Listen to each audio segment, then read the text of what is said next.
President Harry S. Truman announced the United States' formal recognition of the State of Israel. It was only 11 minutes after David Ben-Gurion had read the Declaration of Independence of the modern State of Israel. And today, 70 years to that day, May 14th, 1948, the United States completes its recognition of the intrinsic legitimacy of the sovereign State of Israel by formally recognizing Jerusalem as the capital city of the Jewish state. I'm Mark Golub, and together with award-winning novelist, essayist, law professor, brilliant advocate of the State of Israel, Thane Rosenbaum, welcome to JBS's live coverage of an historic moment in the life of the Jewish people as the United States Embassy is formally moved to the beautiful Arnona section of Jerusalem, an upscale neighborhood in West Jerusalem situated between the Israeli communities of Talpiot and Ramat Rachel. The U.S. Jerusalem Embassy dedication ceremony will begin shortly, and it will be presided by Ambassador David M. Friedman, with Deputy Secretary of State John J. Sullivan leading the presidential delegation, which includes Jared Kushner and Ivanka Trump. Also, here from the United States is the Secretary of the Treasury, Stephen Mnuchin, and Special Representative for International Negotiations, Jason Greenblatt. Thane, what a day this is. Absolutely, Mark. The city of Jerusalem has been abuzz with preparations, and some 800 guests are expected to attend today, including many members of Congress and many Jewish leaders from the United States. Of course, virtually every major Israeli politician will be in attendance, and of course, Prime Minister Netanyahu will be speaking too. President Trump, who many thought might be there himself, is scheduled to speak via satellite. So, Mark, today promises to be a celebration that will be long remembered in Israeli and Jewish history, Absolutely. And it's an honor to be here again with you. It is wonderful to have you at my side. And we should clarify for our viewers, much of today is symbolic. It will probably take another 9 years for a new U.S. embassy building to be built in Jerusalem, and for the entire American diplomatic corps to be relocated from Tel Aviv to Jerusalem. For now, the existing U.S. consulate is being upgraded for what the president says will cost some $300,000 to $400,000. And Ambassador Friedman and some of his staff will be relocated from Tel Aviv to Jerusalem by 2019. But very little will actually change beyond that.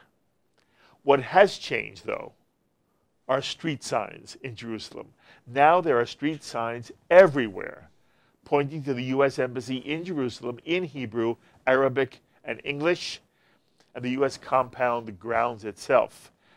The groundskeepers have planted red, white, and blue flowers underneath American and Israeli flags for today's ceremony. And then there's the not surprising Palestinian reaction condemning the United States for torpedoing the peace process by sanctioning Israel's occupation of Jerusalem. And there are many in the American media who are mindlessly parroting the Palestinian claim. No less a major U.S. media organ than USA Today published a critique of Donald Trump's recognition of Jerusalem as Israel's capital under the headline, U.S. Embassy to Open in Jerusalem Amid Palestinian Outcry. And the online story includes a video with captions that declare the U.S. has kept its embassy in Tel Aviv to avoid, quote, igniting further conflict between Palestinians and Israelis. And senior Palestinian officials such as Ahmad Majdalani is calling for a huge popular day of rage everywhere today, saying, because of Donald Trump's recognition of Jerusalem, the U.S. can no longer be an honest broker in the Israeli-Palestinian peace process. Thane, you see it all, you hear it all. What's your response to this notion, not only in the Palestinian world, but in the American media, that somehow this is a bad idea because it's going to incite violence from the Palestinian world? Well, the Palestinians don't need any other excuses to incite violence. I mean, they're instigating violence. I apologize for interrupting you. We must go now. We must go now to the ceremony. It's about to begin. You see Jared and Ivanka there. Retire you saw Prime the Minister colors. Netanyahu there. On JBS, here is the ceremony, formal ceremony, moving the U.S. Embassy to Jerusalem.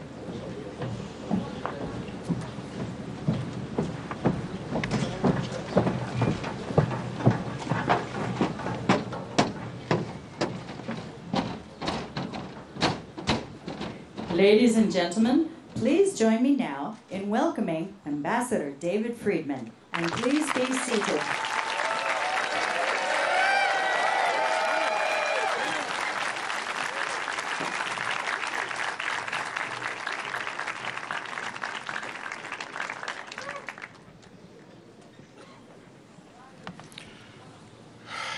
Distinguished guests and dear friends, Tammy and I welcome you to the opening and dedication of the United States Embassy in Jerusalem, Israel.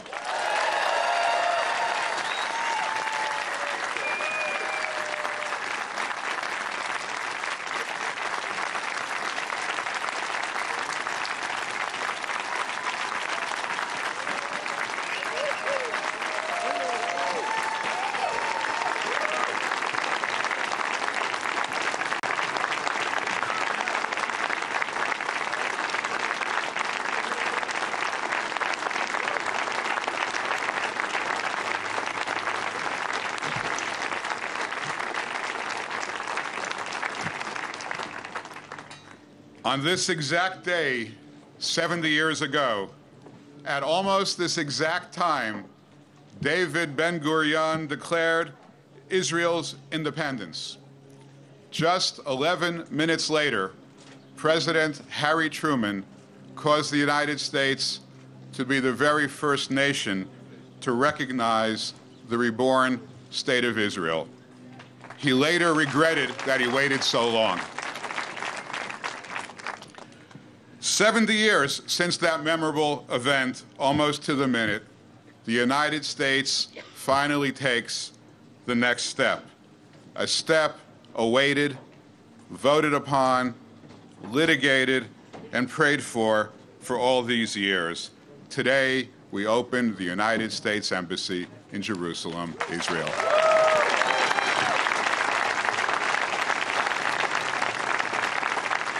Again, the United States leads the way as the first nation to do so. So many have worked so hard and for so long for this day to come, and they all deserve our thanks.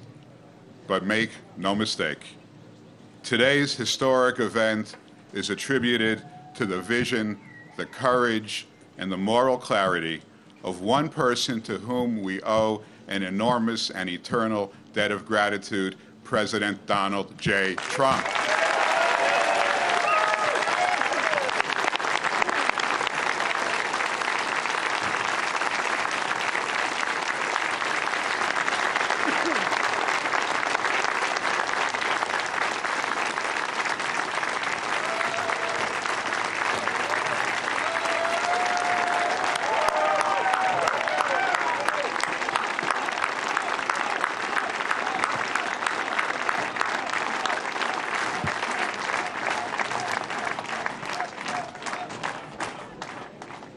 We have among us an extraordinary gathering of American patriots and Israeli leaders. I'd like to recognize a few of them. From our host country, the President of the State of Israel, His Excellency Rivlin, and wishing the best to your wife, Nechama. The Prime Minister of Israel, Benjamin Netanyahu, and his wife, Sarah.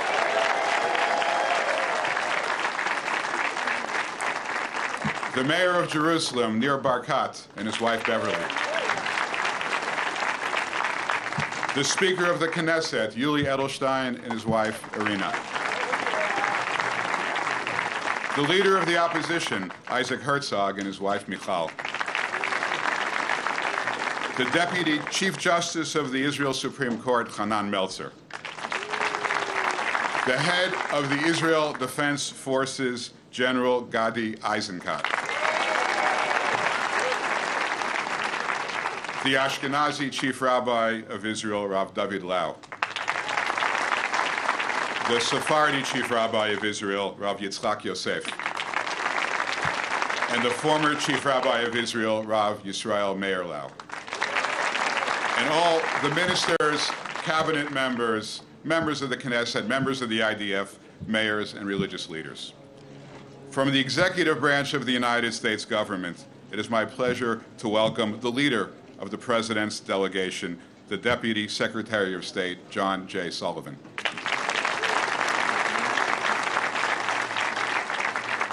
And the 77th Secretary of the Treasury, Stephen Mnuchin. President Trump's senior advisor, Jared Kushner. President Trump's daughter and senior advisor, Ivanka Trump.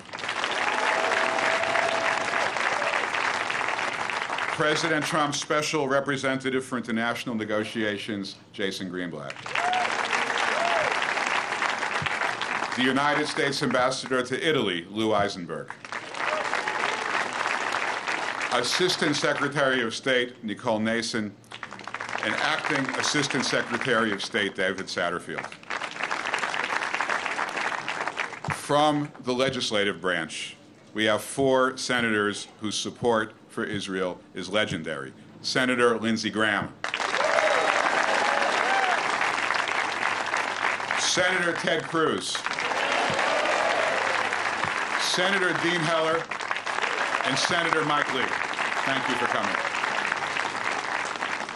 And from our House of Representatives, a delegation led by Congressman Joe Wilson, Congressman Tom Rice, Congressman Steve Knight, Congressman Dennis Ross, Congressman Mario Diaz-Balart, Congressman Jody Heiss, Congressman Scott Taylor, Congressman Lee Zeldin, Congressman George Holding, and Congressman Ron DeSantis.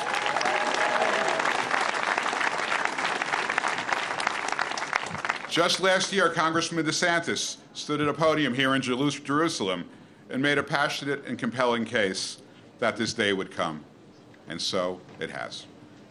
I'd also like to welcome the governor of my home state of Florida, who also has been a strong advocate for Jerusalem, Governor Rick Scott.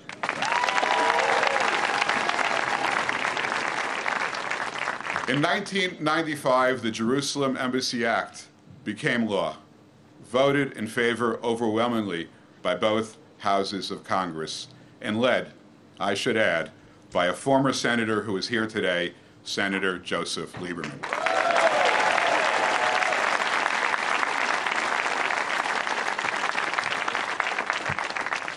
That law, which was reaffirmed just last year by a vote of 90-0 in the Senate, declared Jerusalem to be the capital of Israel and mandated the move of the embassy.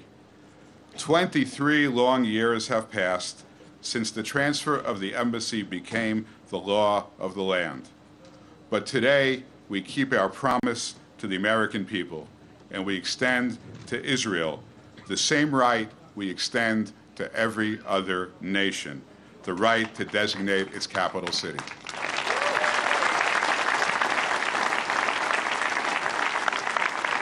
A capital city, I should add, which houses all 3 seats of government, with a 3,000-year-old history dating back to the time when King David made Jerusalem the capital of ancient Israel.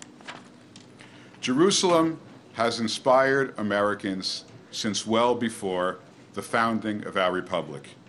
John Winthrop, in 1630, as he approached Massachusetts Bay, spoke of his quest to build the New Jerusalem as a city on a hill, a phrase later expanded by President Reagan to be a shining city on a hill. The United States established its consulate in Jerusalem in 1844, 104 years before the birth of the State of Israel. and President Lincoln, relaxing for the first time in years as the Civil War came to an end, told his wife, Mary, that it was finally time for him to take some rest, and he expressed his hope and desire to visit the holy city of Jerusalem. Many say that those were his last words as he sat next to her in Ford's Theater. I think President Lincoln is smiling today as another great Republican, Donald J. Trump, opens our embassy in the city that Lincoln admired so much.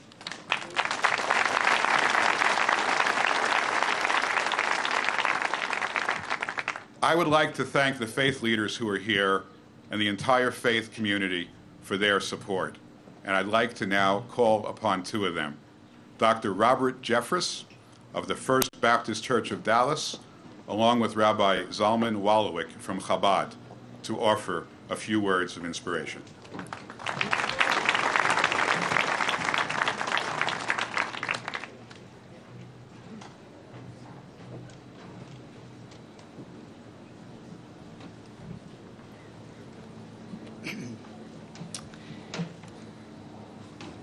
Heavenly Father, we come before you, the God of Abraham, Isaac, and Jacob, thanking you for bringing us to this momentous occasion in the life of your people and in the history of our world. 4,000 years ago, you said to your servant Abraham that you would make him the father of a great nation, a nation through whom the whole world would be blessed. And now as we look back, we see how Israel has been that blessing to the entire world through her innovations in medicine, technology, and energy. But most of all, Israel has blessed this world by pointing us to you, the one true God, through the message of her prophets, the scriptures, and the Messiah. We come before you today thanking you for your providential and powerful protection of this nation from all who would seek to destroy her. This nation, the nation of Israel, you have called the apple of your eye. And Father, we are also grateful as we think about what happened 70 years ago today, at this very moment, when you fulfilled the prophecies of the prophets from thousands of years ago and regathered your people in this promised land. Now, we want to thank you, especially today, for the courageous leadership of Prime Minister Benjamin Netanyahu and his determination to do whatever it takes to protect his people at all costs. We are equally grateful for the skillful work of our Ambassador David Friedman, who so effectively represents our United States policy of always standing by and supporting our most reliable ally and friend in the Middle East. And now, Father, as we come to dedicate this embassy in the city of Jerusalem, the city that you named as the capital of Israel 3,000 years ago, we want to thank you for the tremendous leadership of our great president, Donald J. Trump. Without President Trump's determination, resolve, courage, we would not be here today. And I believe, Father, I speak for every one of us when we say, we thank you every day that you have given us a president who boldly stands on the right side of history, but more importantly, stands on the right side of you, oh God, when it comes to Israel. And now today, Father, we want to pray what the psalmist prayed 3,000 years ago. Pray for the peace of Jerusalem. May those who love her prosper. May peace dwell within her walls. And we pray this in the name and the spirit of the Prince of Peace, Jesus our Lord. Amen.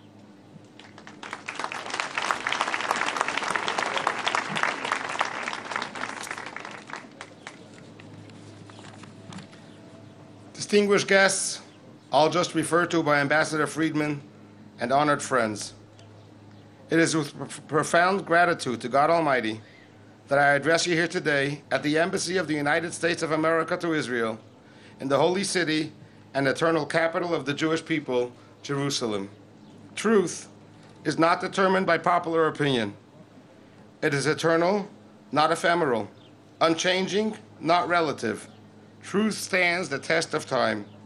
While empires, ideologies, and philosophies rise and fall, the Jewish people's attachment to this holy city has never waned or faltered. It is truth. King David imagined a temple here, and his son Solomon built it here. The prophets pleaded, cajoled, and thundered here. From cradle to grave, for thousands of years, Jews of every extraction have had the beautiful name of this beautiful city on their lips, Yerushalayim. Jews have lived here, and when they didn't, they directed their prayers here. That is truth. And today, friends, we celebrate the acknowledgement of this truth by a country that has been blessed by God with global influence, the United States of America. We applaud and thank the United States of America and President Donald Trump for standing for this truth and for continuously exhibiting a fearless commitment to Israel on the world stage. We pray that God Almighty continue to bless the United States, her people, and her leaders. And we pray that other countries follow their example of affirming the Jewish people's eternal bond with this holy city. There's no more quintessentially Jewish idea and aspiration than peace. The beauty of Jerusalem, as my mentor, the Lubavitcher Rebbe, Rabbi Menachem Mendel Schneerson of blessed memory once said, is that its walls are unifying walls. Within the confines of Jerusalem, every man, woman, and child became part of something greater than themselves. Peace is ingrained in the marrow of Jerusalem. But the prophet Zechariah said, you must love truth and peace. Peace, shalom, is the inseparable sister of truth. I pray that from today's exalting of truth, there flow to Jerusalem, her neighbors, and to the entire world, a true and perfect peace. May that day, visualized by the prophets, swiftly arrive. When nation shall not take up a sword against nation, when there will be harmony, not war, respect, not envy, love, not hate. In the words of the psalmist who sang his longing for peace, not far from right here, pray for the peace of Jerusalem. May those who love you be at peace. Amen.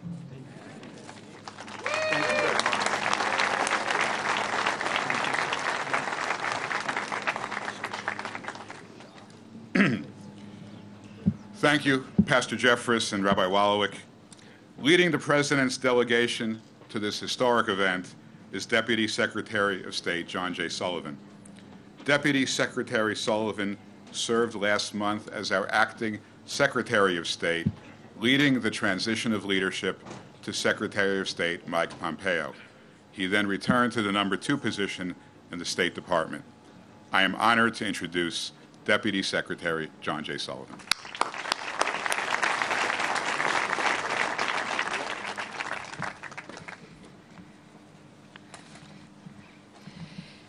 Thank you, Ambassador Friedman, for those kind remarks. On behalf of Secretary Pompeo, thank you for your dedicated efforts to establish this diplomatic mission and to ensure the strongest possible bond between Israel and the United States. We're also grateful to you and your team for the close coordination and months of detailed planning to prepare for this important day of celebration. It's an honor for me to be part of President Trump's official delegation on this momentous occasion, on a day, as you have already noted, so steeped in history. It's a privilege to stand before so many distinguished guests, political and religious leaders of Israel and the United States, and to welcome you all to the opening of the U.S. Embassy in Jerusalem, Israel.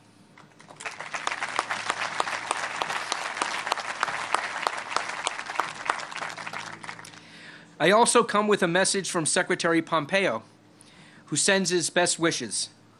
It meant a great deal to him that he was able to visit Israel on his first trip overseas, and he regrets that he's unable to be here with us today in person. The Secretary asked me to convey, on his behalf, the great pride that he feels, a pride that I share, on this historic day for our two countries. As President Trump said in December, moving the U.S. Embassy to Jerusalem is first a recognition of reality, a reality many, many years in the making.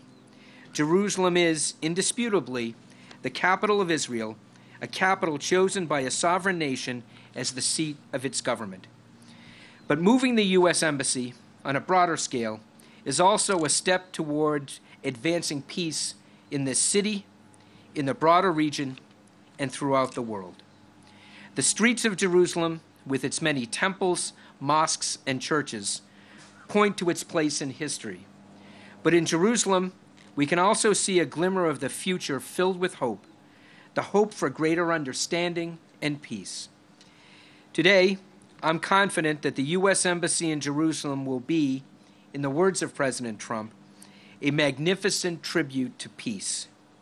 That is what we are celebrating here today as we officially open the newest diplomatic mission of the United States of America. As we do, we also recognize the deep and historic friendship that brought this mission into being. On this day, as several have noted, the United States recognized the State of Israel. It is fitting that today we mark a new milestone and a new day of bright hope and promise for the United States and Israel. The State Department is proud to continue our close cooperation with the Israeli government and people from our new embassy here in Jerusalem.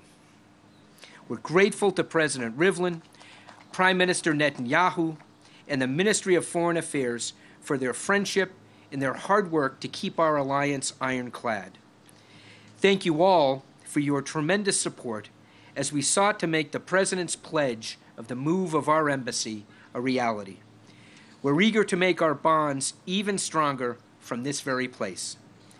The United States is committed to Israel, we're committed to our alliance, and we are committed to building a more peaceful, more prosperous future together. May God bless the U.S.-Israel alliance on this historic day, and I thank you for letting me be a part of it.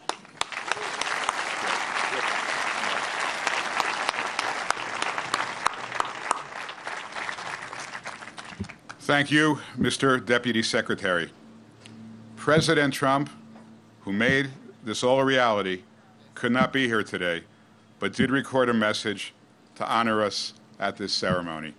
Please watch and listen. Exactly 70 years ago, the United States, under President Harry Truman, became the first nation to recognize the State of Israel. Today, we officially open the United States Embassy in Jerusalem. Congratulations. It's been a long time coming. Almost immediately after declaring statehood in 1948, Israel designated the city of Jerusalem as its capital. The capital the Jewish people established in ancient times. So important. Today, Jerusalem is the seat of Israel's government. It is the home of the Israeli legislature and the Israeli Supreme Court and Israel's prime minister and president. Israel is a sovereign nation with the right, like every other sovereign nation, to determine its own capital. Yet for many years we failed to acknowledge the obvious, the plain reality that Israel's capital is Jerusalem. On December 6, 2017, at my direction, the United States finally and officially recognized Jerusalem as the true capital of Israel. Today, we follow through on this recognition and open our embassy in the historic and sacred land of Jerusalem. And we're opening it many, many years ahead of schedule. As I said in December, our greatest hope is for peace.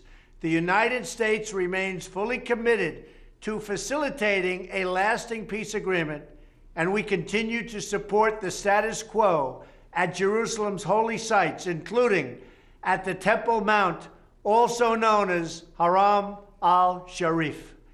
This city and its entire nation is a testament to the unbreakable spirit of the Jewish people. The United States will always be a great friend of Israel and a partner in the cause of freedom and peace.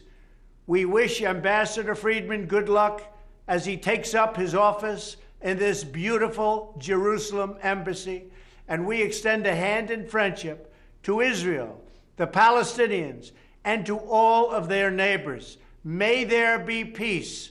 May God bless this embassy. May God bless all who serve there, and may God bless the United States of America. Thank you. States of America. Thank you.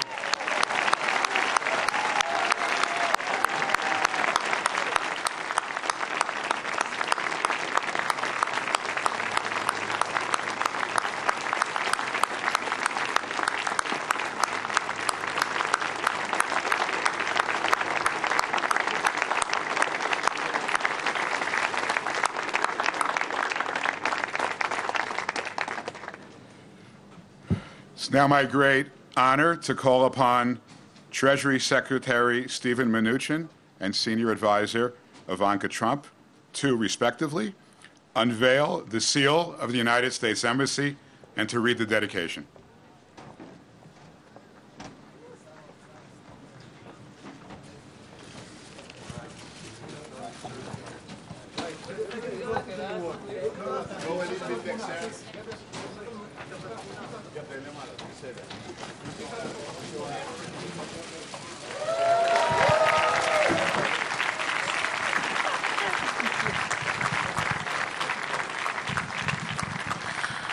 On behalf of the 45th President of the United States of America, we welcome you officially and for the first time to the Embassy of the United States here in Jerusalem, the capital of Israel.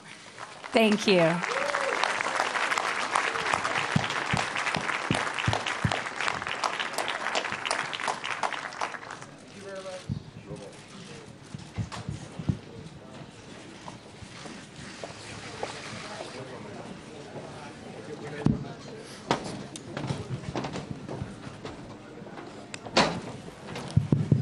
Thank you, Mr. Secretary, and thank you, Ivanka. In 1980, a Jewish man of 19 was married to a Jewish woman of 17 in Ethiopia. That night, the married couple shed all indicia of their Jewish heritage and set forth on foot on a lengthy trek through the desert until they reached the Sudan. There, they were led to a remote airfield and taken by an Israeli military aircraft to Israel. Having been rescued, they settled in the town of Sderot on the Gaza periphery, and years later they were kept safe from incoming rockets by the Iron Dome, an Israeli missile defense project financed by the United States.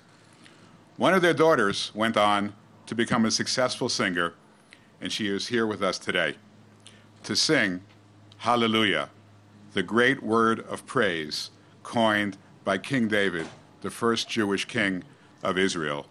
Please welcome Chagit Yasso.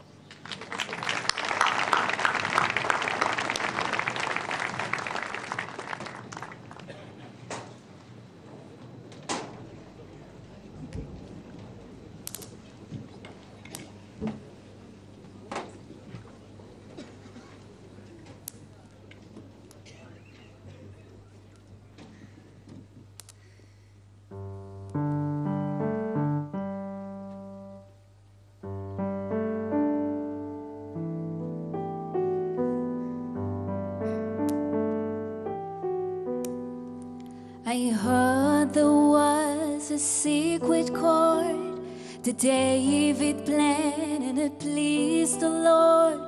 But you don't really care for music, do ya? It goes like this: the fourth, the fifth, the minor fall, and the major lift, the baffled king composing hallelujah, hallelujah, hallelujah,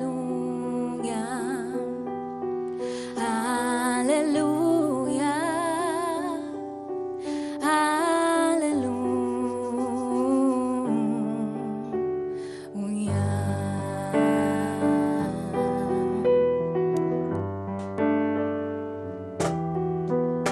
שמעתי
Chagit. Thank you. That was beautiful.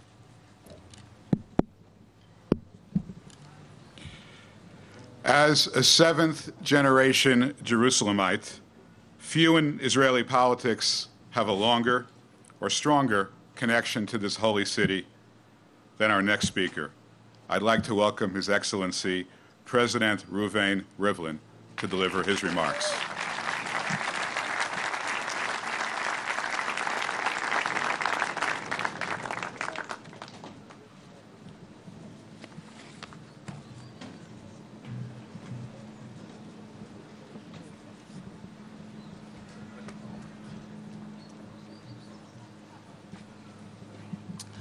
Prime Minister Benjamin Netanyahu and Mrs. Netanyahu, Speaker of the Knesset Yuli Edelstein and Mrs. Rivlin, Secretary of Treasury Stephen Mnuchin,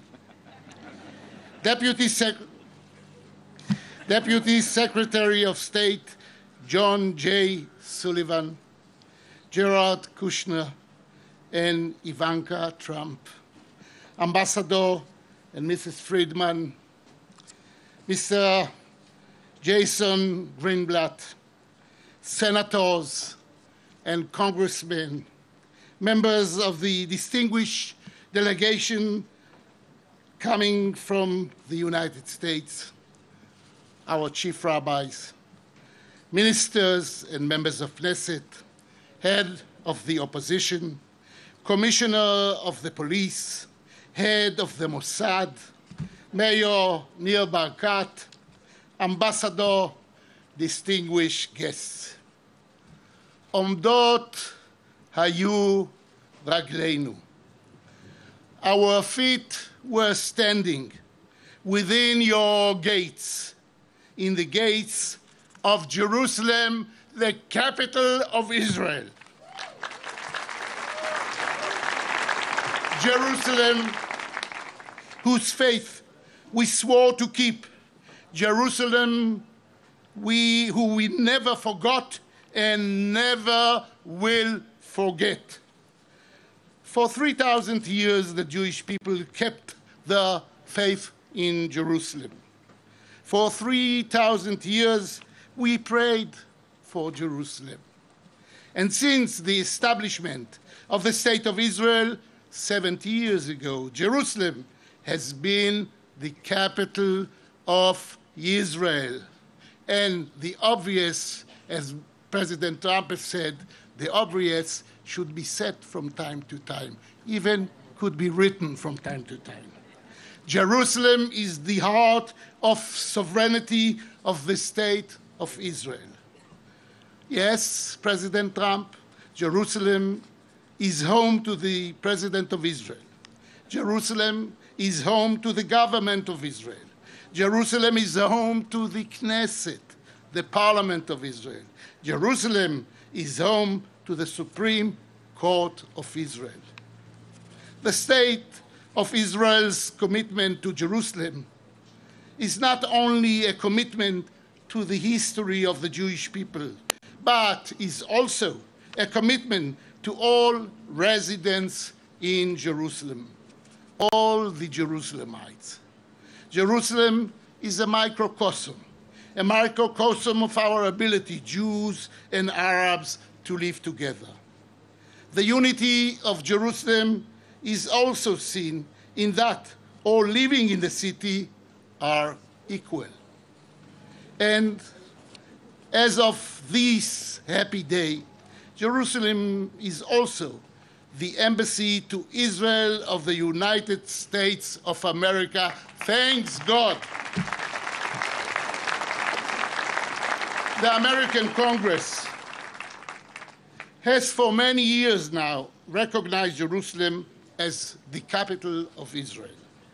And I want to thank the many members of the Congress and Senate, Democrats and Republicans, Republicans and Democrats alike, for the love and support for Israel. In every U.S. election, every presidential candidate has promised to move the American embassy to Jerusalem.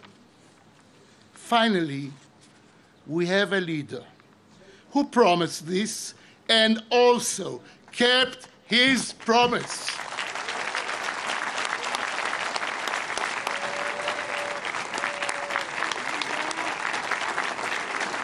And for this,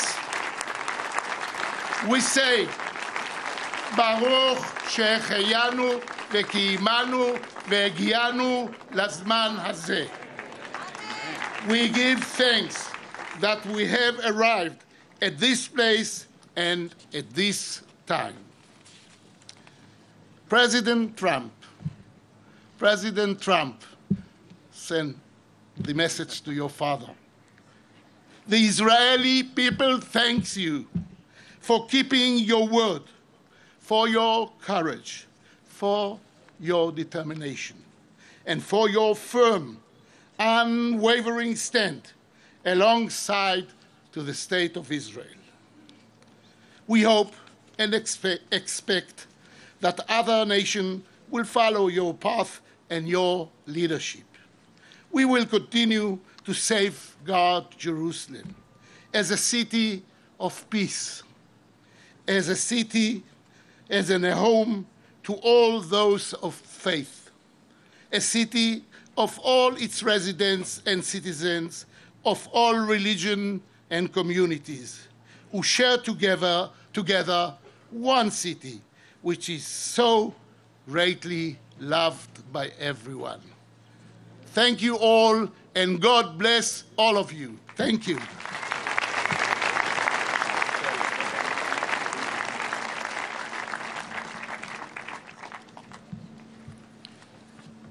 Thank you, President Rivlin. The state of Israel has many advocates in the White House, but none have shown greater advocacy for nor greater effort to advance the special relationship between Israel and the United States and the cause of regional peace than my good friend Jared Kushner. Mr. Kushner will now offer his thoughts on this historic moment.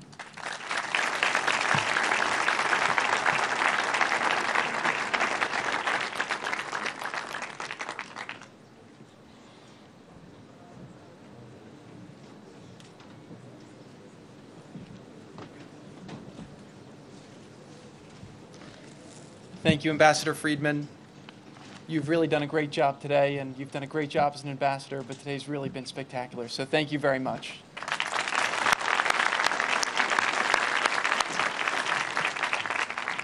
I am so proud to be here today in Jerusalem, the eternal heart of the Jewish people.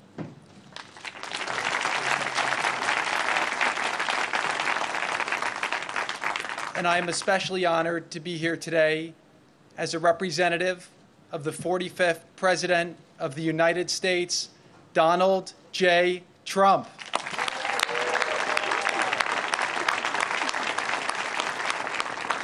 I also want to thank Prime Minister Netanyahu and Sarah for being with us here today to celebrate this historic occasion. Thank you very much. I'd like to ask all of the members of Congress who are here on their delegations to rise and be recognized. Today would not be possible without your advocacy throughout the years.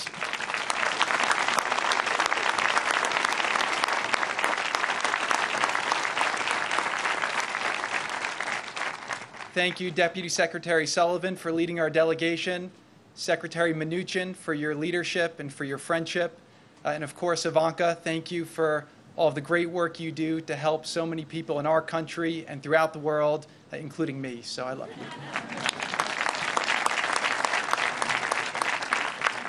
I also want to acknowledge Vice President Mike Pence for his tireless efforts to strengthen the U.S.-Israel relationship.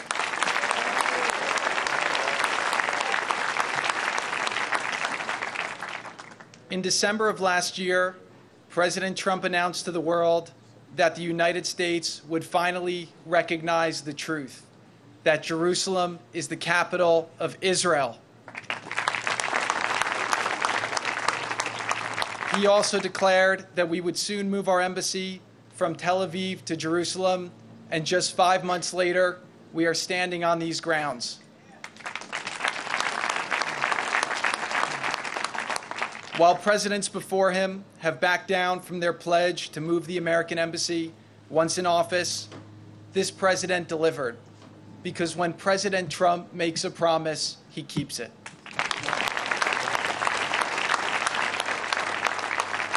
But today also demonstrates American leadership. By moving our embassy to Jerusalem, we have shown the world once again that the United States can be trusted.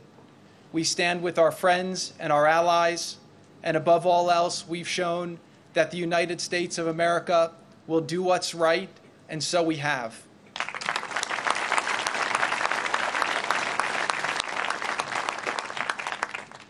Israel is a sovereign nation with the right to determine its own capital, the same right that is enjoyed by every other country in the world.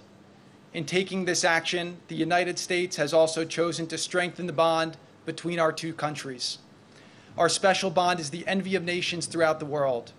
This bond is forged through shared history, sustained through shared interests, and immortalized through shared principles. The United States stands with Israel because we both believe in freedom. We stand together because we both believe in human rights. We stand together because we believe democracy is worth defending. And the United States stands with Israel because we know that it is the right thing to do.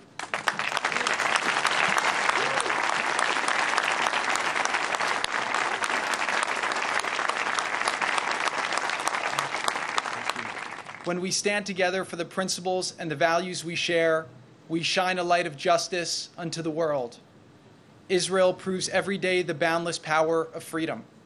This land is the only land in the Middle East in which Jews, Muslims, and Christians, and people of all faiths participate and worship freely according to their beliefs. Israel protects women's rights, freedom of speech, and the right of every individual to reach their God-given potential. These are the same values that the United States cherishes. These are the values that bind us together.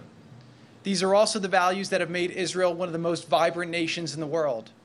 This tiny population has spurred advancements in technology, medicine, and agriculture, making the world a healthier, safer, and more prosperous place.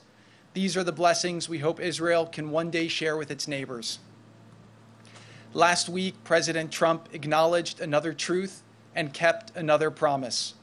He announced his intention to exit the dangerous, flawed, and one-sided Iran deal.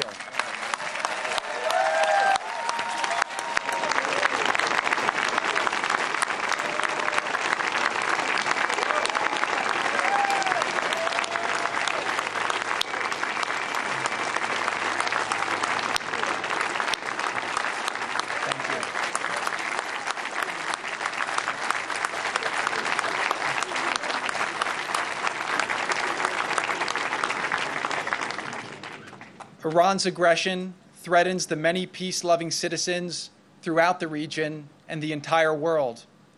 From Israel to Jordan to Egypt to Saudi Arabia and beyond, many leaders are fighting to modernize their countries and create better lives for their people. In confronting common threats and in pursuit of common interests, previously unimaginable opportunities and alliances are emerging. I am also proud to be here today as a member of the team that President Trump has entrusted to lead the efforts to bring peace between the Israelis and the Palestinians. It has been an honor to work with our new Secretary of State, Mike Pompeo,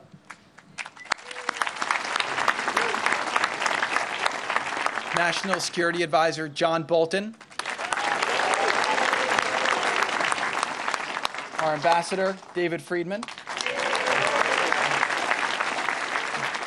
and our Special Representative, Jason Greenblatt, who really does so much great work.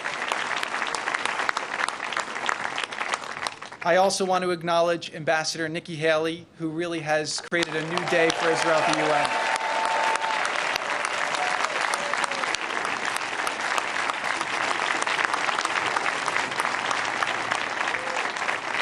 UN. On December 6th, President Trump was very clear that his decision and today's celebration do not reflect a departure from our strong commitment to lasting peace. a peace that overcomes the conflicts of the past in order to give our children a brighter and more boundless future. As we have seen from the protests of the last month and even today, those provoking violence are part of the problem and not part of the solution.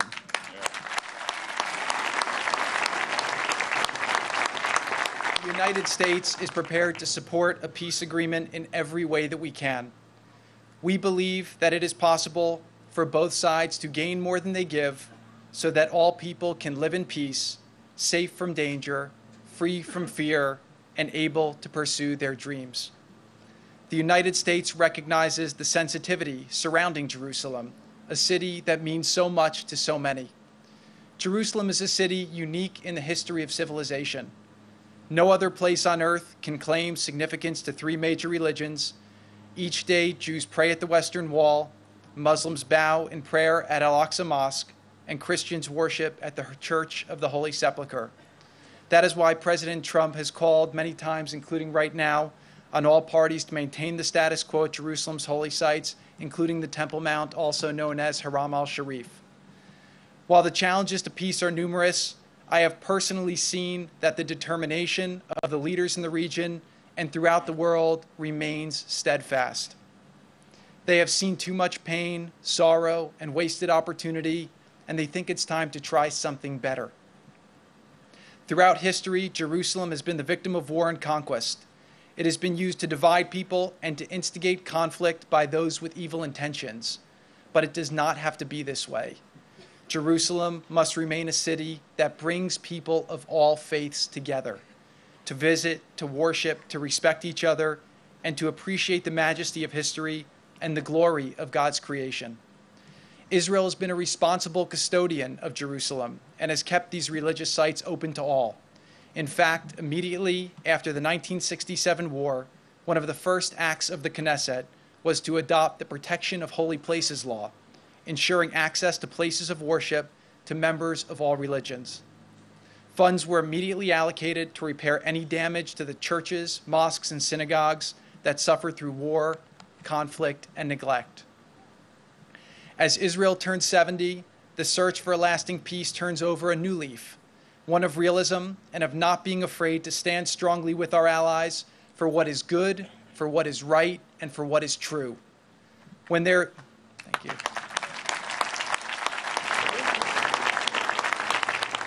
When there is peace in this region, we will look back upon this day and remember that the journey to peace started with a strong America recognizing the truth.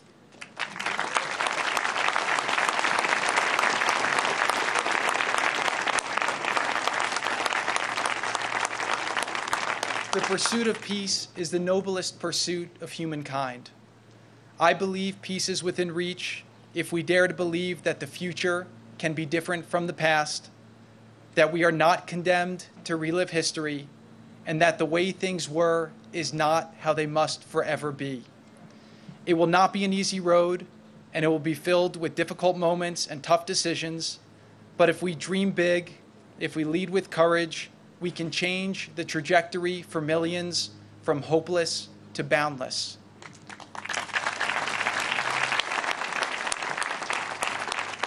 This is a hope that many of us know personally. I am here today as a proud American and the grandson of Holocaust survivors. During World War II, my late grandparents, Ray and Joseph Kushner, fled their homes to the forests of Belarus to escape Nazi persecution. Somehow, they managed to resist the horrors and survive. After the war, they built a new life in America, a beacon of hope, a land of limitless opportunity. In my office in the White House, I keep a photo of them on my desk to remind me of how high the stakes are when nations fail to recognize right from wrong and the decisive power America has to tip the scales in favor of the righteous.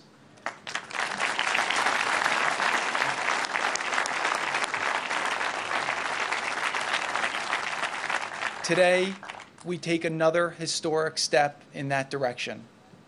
I am confident that as a result, our nations will be stronger, our peoples more prosperous, and our futures filled with even greater promise for peace. May God bless you. May God bless Israel. May God bless the United States of America.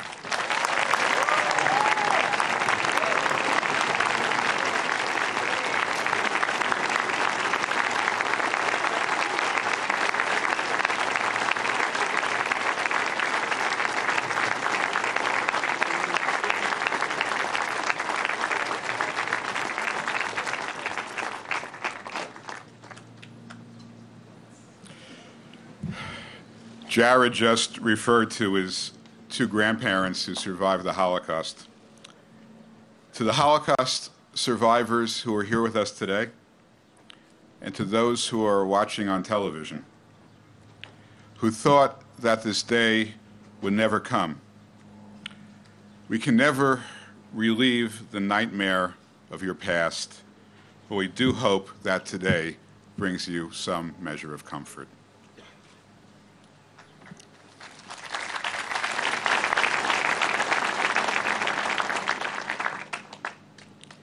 It is now my great honor to call upon the Prime Minister of the State of Israel, Benjamin Netanyahu.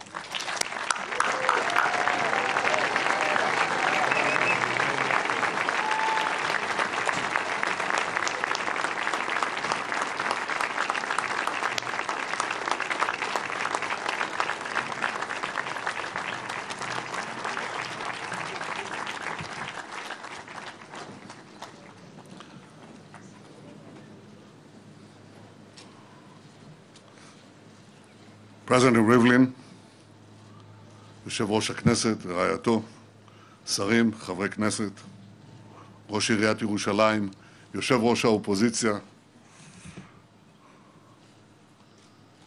Secretary Menuhin, Deputy Secretary John Sullivan, Jason Greenblatt and Naomi, and your family, Ambassador David Friedman and Tammy, and your family, senators and members of Congress, and the governor of Florida. We have no better friends in the world. You stand for Israel and you stand for Jerusalem. Thank you.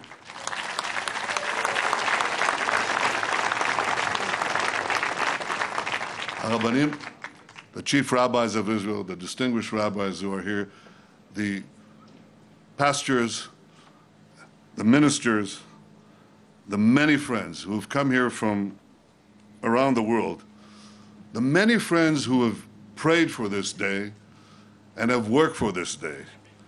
Thank you all. And of course, I want to especially welcome Jared Kushner and Ivanka Trump.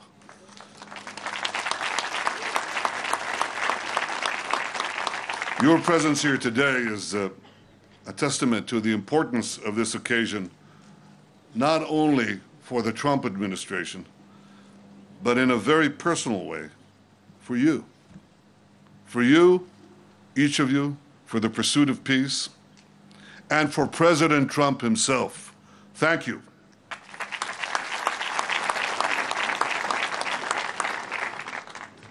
Dear friends, what a glorious day. Remember this moment.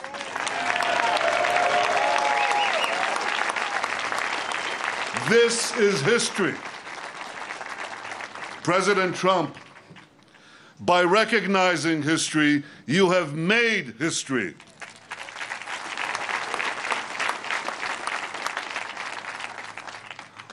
All of us are deeply moved. All of us are deeply grateful. For me, being here brings back wonderful memories from my childhood. גדלתי פה, עד גיל 3. הייתי הולך פה בשדות עד גבול ידוע, כי פה היה אסור ללכת יותר, זה כבר היה מסוכן. ולכן זה יום גדול. יום גדול לירושלים, יום גדול למדינת ישראל, יום שיחרט בזיכרוננו הלאומי לדורות.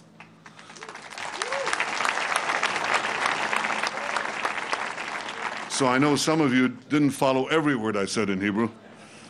And I'll tell you that I spent the first 3 years of my life in this neighborhood and in Gedi Street in Talpiot, which is not very far away.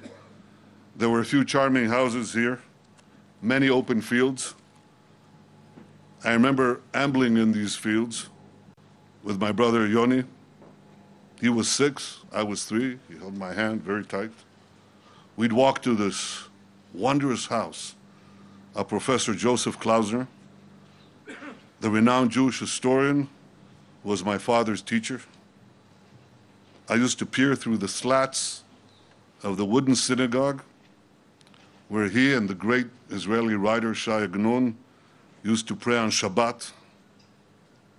And David, I would approach this place right here, but only so far, because my mother told me, you can't go any further. This was near the border. It was exposed to sniper fire. That was then. This is now. Today, the embassy of the most powerful nation on earth, our greatest ally, the United States of America, today its embassy opened here.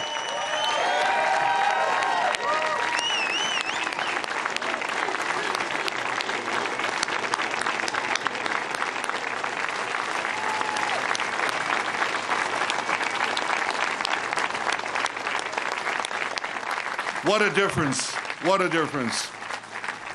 So for me, this spot brings back personal memories, but for our people, it evokes profound collective memories of the greatest moments we have known on this city on a hill.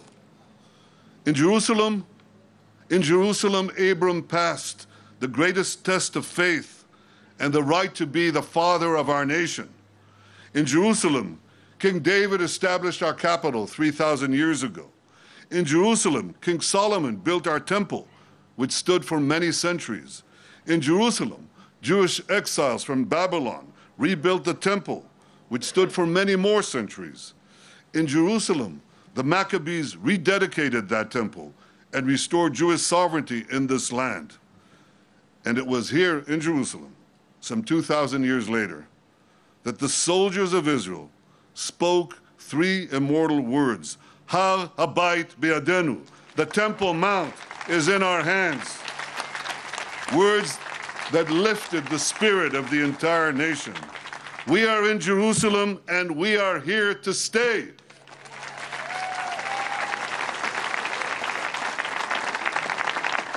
We are here in Jerusalem protected by the brave soldiers of the Army of Israel, led by our Chief of Staff, Gadi Eisenkot, and our brave soldiers are protecting the borders of Israel as we speak today. We salute them all. And the members of our security forces, the Shin Bet and the Mossad, whose head is with us today. We salute you all of you.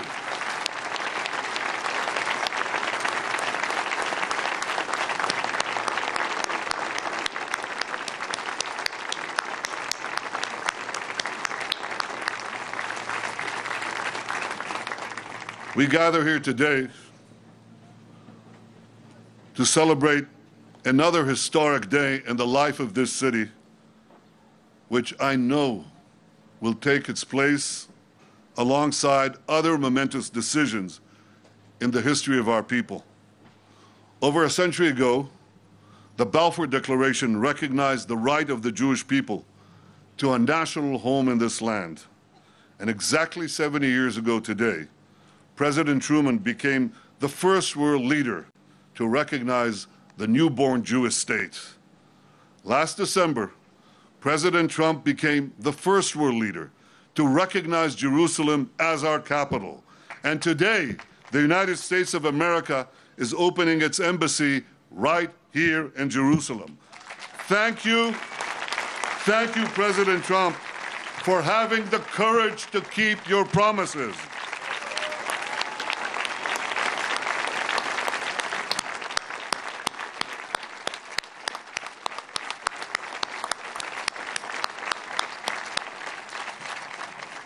Thank you, President Trump, and thank you all for making the alliance between America and Israel stronger than ever. And thank you, a special thank you, to you, Ambassador Friedman. Thank you, David, for everything you do to bring our countries and our peoples closer together. Today, you have a special privilege. You are privileged to become the first American ambassador to serve your country in Jerusalem, and this is a distinct honor that will be yours forever. Nobody can be first again. Thank you, David.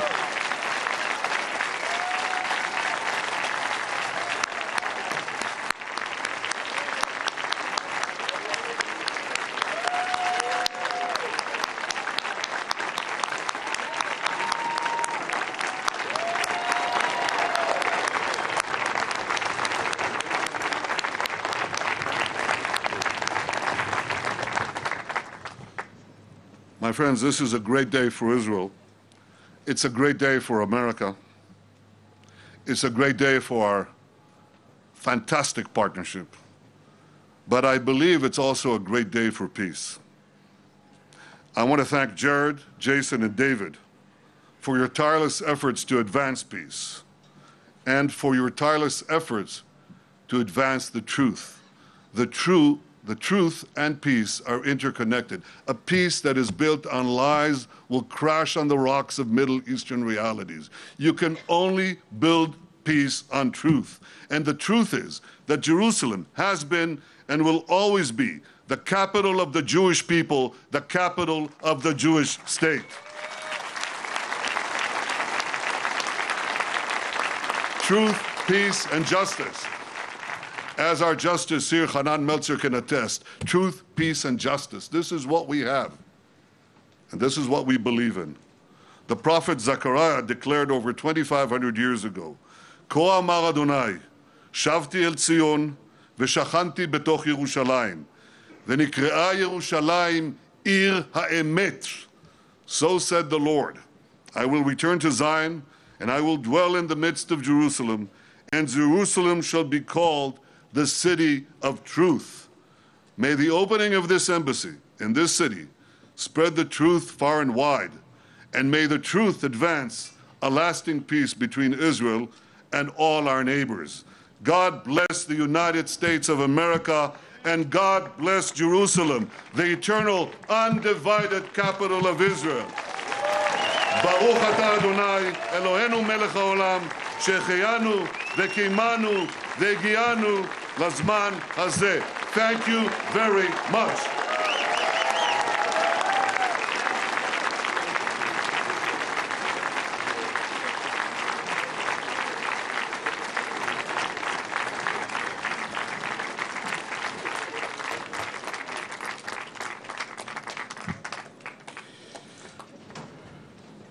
Thank you, Mr. Prime Minister, for those stirring words. To now offer a closing benediction, I'd like to call upon Pastor John Hagee, founder and senior pastor of the Cornerstone Baptist Church in San Antonio, Texas. Pastor Hagee.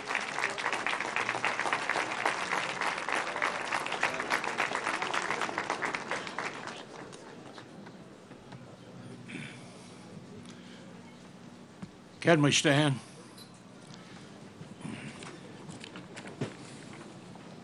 Our most gracious Heavenly Father, God of Abraham, Isaac, and Jacob, the God who calls the stars by name and measures space with the span of his hand, the God who is the King of the universe, we gather here today to thank you for the joy of living and seeing this glorious and historic day.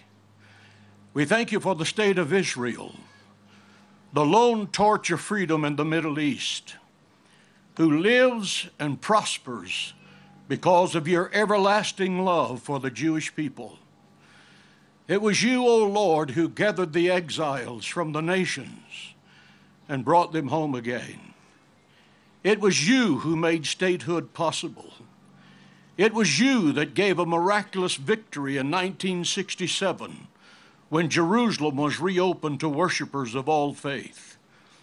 Jerusalem is the city of God. Jerusalem is the heartbeat of Israel. Jerusalem is where Abraham placed his son on the altar of the Temple Mount and became the father of many nations. Jerusalem is where Jeremiah and Isaiah penned principles of righteousness that became the moral foundations of Western civilization. Jerusalem is where Messiah will come and establish a kingdom that will never end. We thank you, O Lord, for President Donald Trump's courage in acknowledging to the world a truth established 3,000 years ago, that Jerusalem is and always shall be the eternal capital of the Jewish people. And because of that courage of our president, we gather here today to consecrate the ground upon which the United States Embassy will stand, reminding the dictators of the world that America and Israel are forever united. We thank you for our Ambassador David Friedman and pray your anointing upon him as he opens the doors of the U.S. Embassy to receive the nations of the world. Let the word go forth from Jerusalem today that Israel lives. Shout it from the housetops that Israel lives. Let every Islamic terrorist hear this message: Israel lives. Let it be heard in the halls of the United Nations: Israel lives. Let it echo down the marble halls of the presidential palace in Iran: Israel lives. Let it be known to all men that Israel lives, because he that keepeth Israel neither slumbers nor sleeps. As King David prayed 3,000 years ago, we pray for the peace of Jerusalem and all its inhabitants. Let the name of the Lord be glorified today, for the defender of Israel today, tomorrow, and forever is here. Can we all shout hallelujah? Hallelujah. Amen.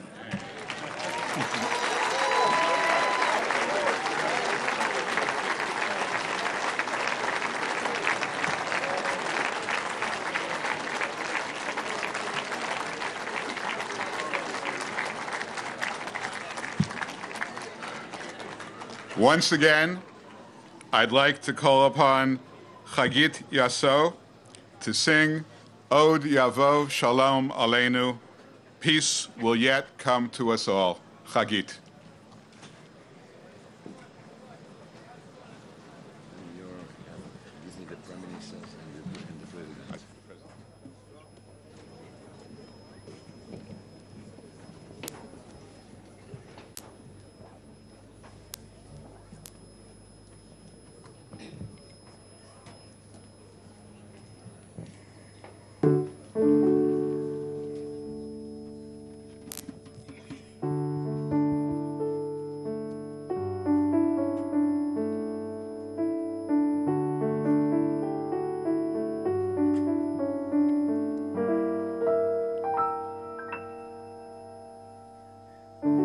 Hashem oz le'amo iten, Hashem oz le'amo iten, Hashem oz le'amo iten, amo iten.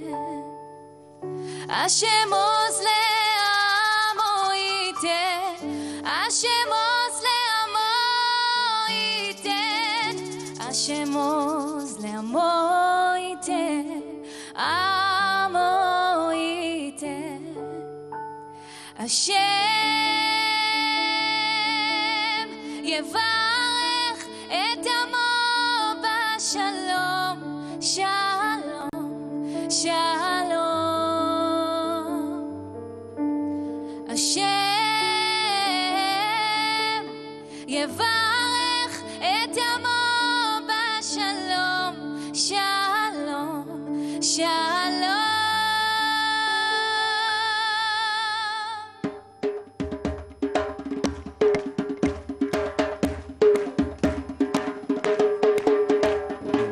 עוד יבוא שלום עלינו, עוד יבוא שלום עלינו, עוד יבוא שלום עלינו ועל כולם. עוד יבוא שלום עלינו, עוד יבוא שלום עלינו, עוד יבוא שלום עלינו ועל כולם. סלאם עלינו ועל כל העולם. סלאם, סלאם, סלאם עלינו ועל כל העולם. סלאם, סלאם. Peace will come upon us. Peace will come upon us. Peace will come upon us and everyone. Peace will come upon us. Peace will come upon us. Peace will come upon us and everyone. Hashem יברך את עמו בשלום. שלום, שלום. Hashem יברך את עמו בשלום. שלום, שלום. עוד יבוא שלום עלינו. עוד יבוא שלום עלינו. עוד יבוא שלום עלינו. בעזרת השם ועל כולם. תודה רבה. Thank you so much.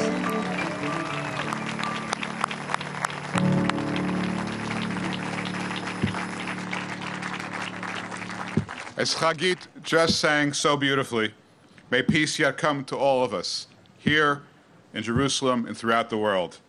As Vice President Pence said at the Knesset this past January, echoed by President Rivlin today and by Prime Minister Netanyahu, She'echayanu, v'kiyamanu, v'higiyanu, lazman hazeh. We are all so grateful for this very special day. This concludes our ceremony. I'd like to thank all of you so much for your support, and please come visit us again soon. Thank you very much.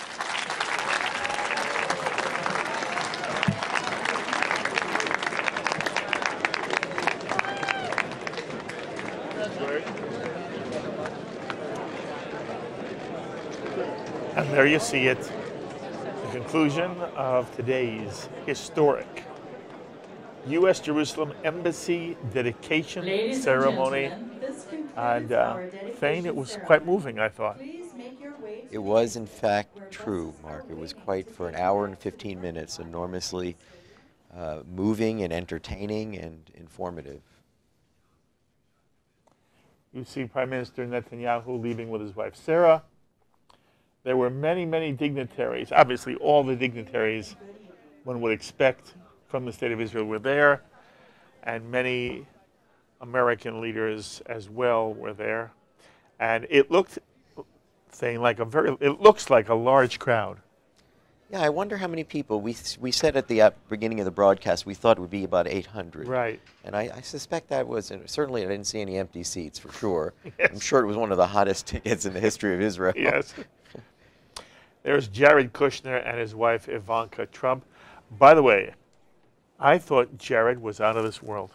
Yeah, you know, he's never been presented this way. Yes. You know, he comes across as sort of shy and unassuming. And this was one time that he was almost put up front in a way. His remarks, of course, he was reading from prepared text, but he read well. And he was clearly there basking in the sense that he was a White House representative, the son-in-law of the president. And you can see that both he and his wife took enormous pride, even in the way they pronounced Donald J. Trump. Yes, yes. How slowly, the enormous pride that, you know, with all the ongoing, you know, investigations here in the United States, this is an area, one decision that was made that clearly they take enormous pride in. Yes. What were some of the moments that struck you? Hagit Yasso. Hagit Yasso, yes. She's my new favorite singer. Yes. By the way, she won. Hagit won the Israeli version of American Idol. Oh. Did you know that? No, I did not know that. An Ethiopian Jewess. And you had an interesting comment when you saw her about how the BDS movement has to look at this. Oh, they hate this. This is you know, this is the worst thing. This is this thing that they refuse to acknowledge. This is this thing that they, you know, delude students on campus. Now, this is not a racist society. Hagit Yasso, you know, was singing, you know, on this dedication ceremony. She was no stooge. She's one of thousands of Ethiopian Jews and African Jews that have been living in Israel and thriving in Israel. This is the sort of thing that when you think on college campuses that, African American groups are aligning themselves with the Palestinians, you think, really?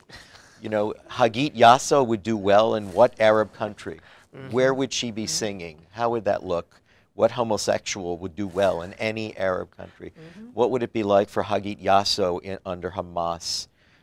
This is the sort of thing you don't hear. You got to listen to JBS TV to hear this. CNN isn't interested in that story too. Yes, I thinking I might turn to you during that broadcast. Hagit Yasso is the nightmare of the BDS movement. Yes, and she did 2 spectacular songs. She did Leonard Cohen's Hallelujah. It was very moving to me.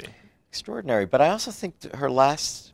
And she did Od Yavo Shalom Aleinu, which means there's still coming peace for all of us. And it's a song that Israelis sing not for Israel, but for the Israeli-Palestinian relationship. There's a real hope inside Israel that the peace they strive for will be a peace that will embrace their Arab Palestinian neighbors.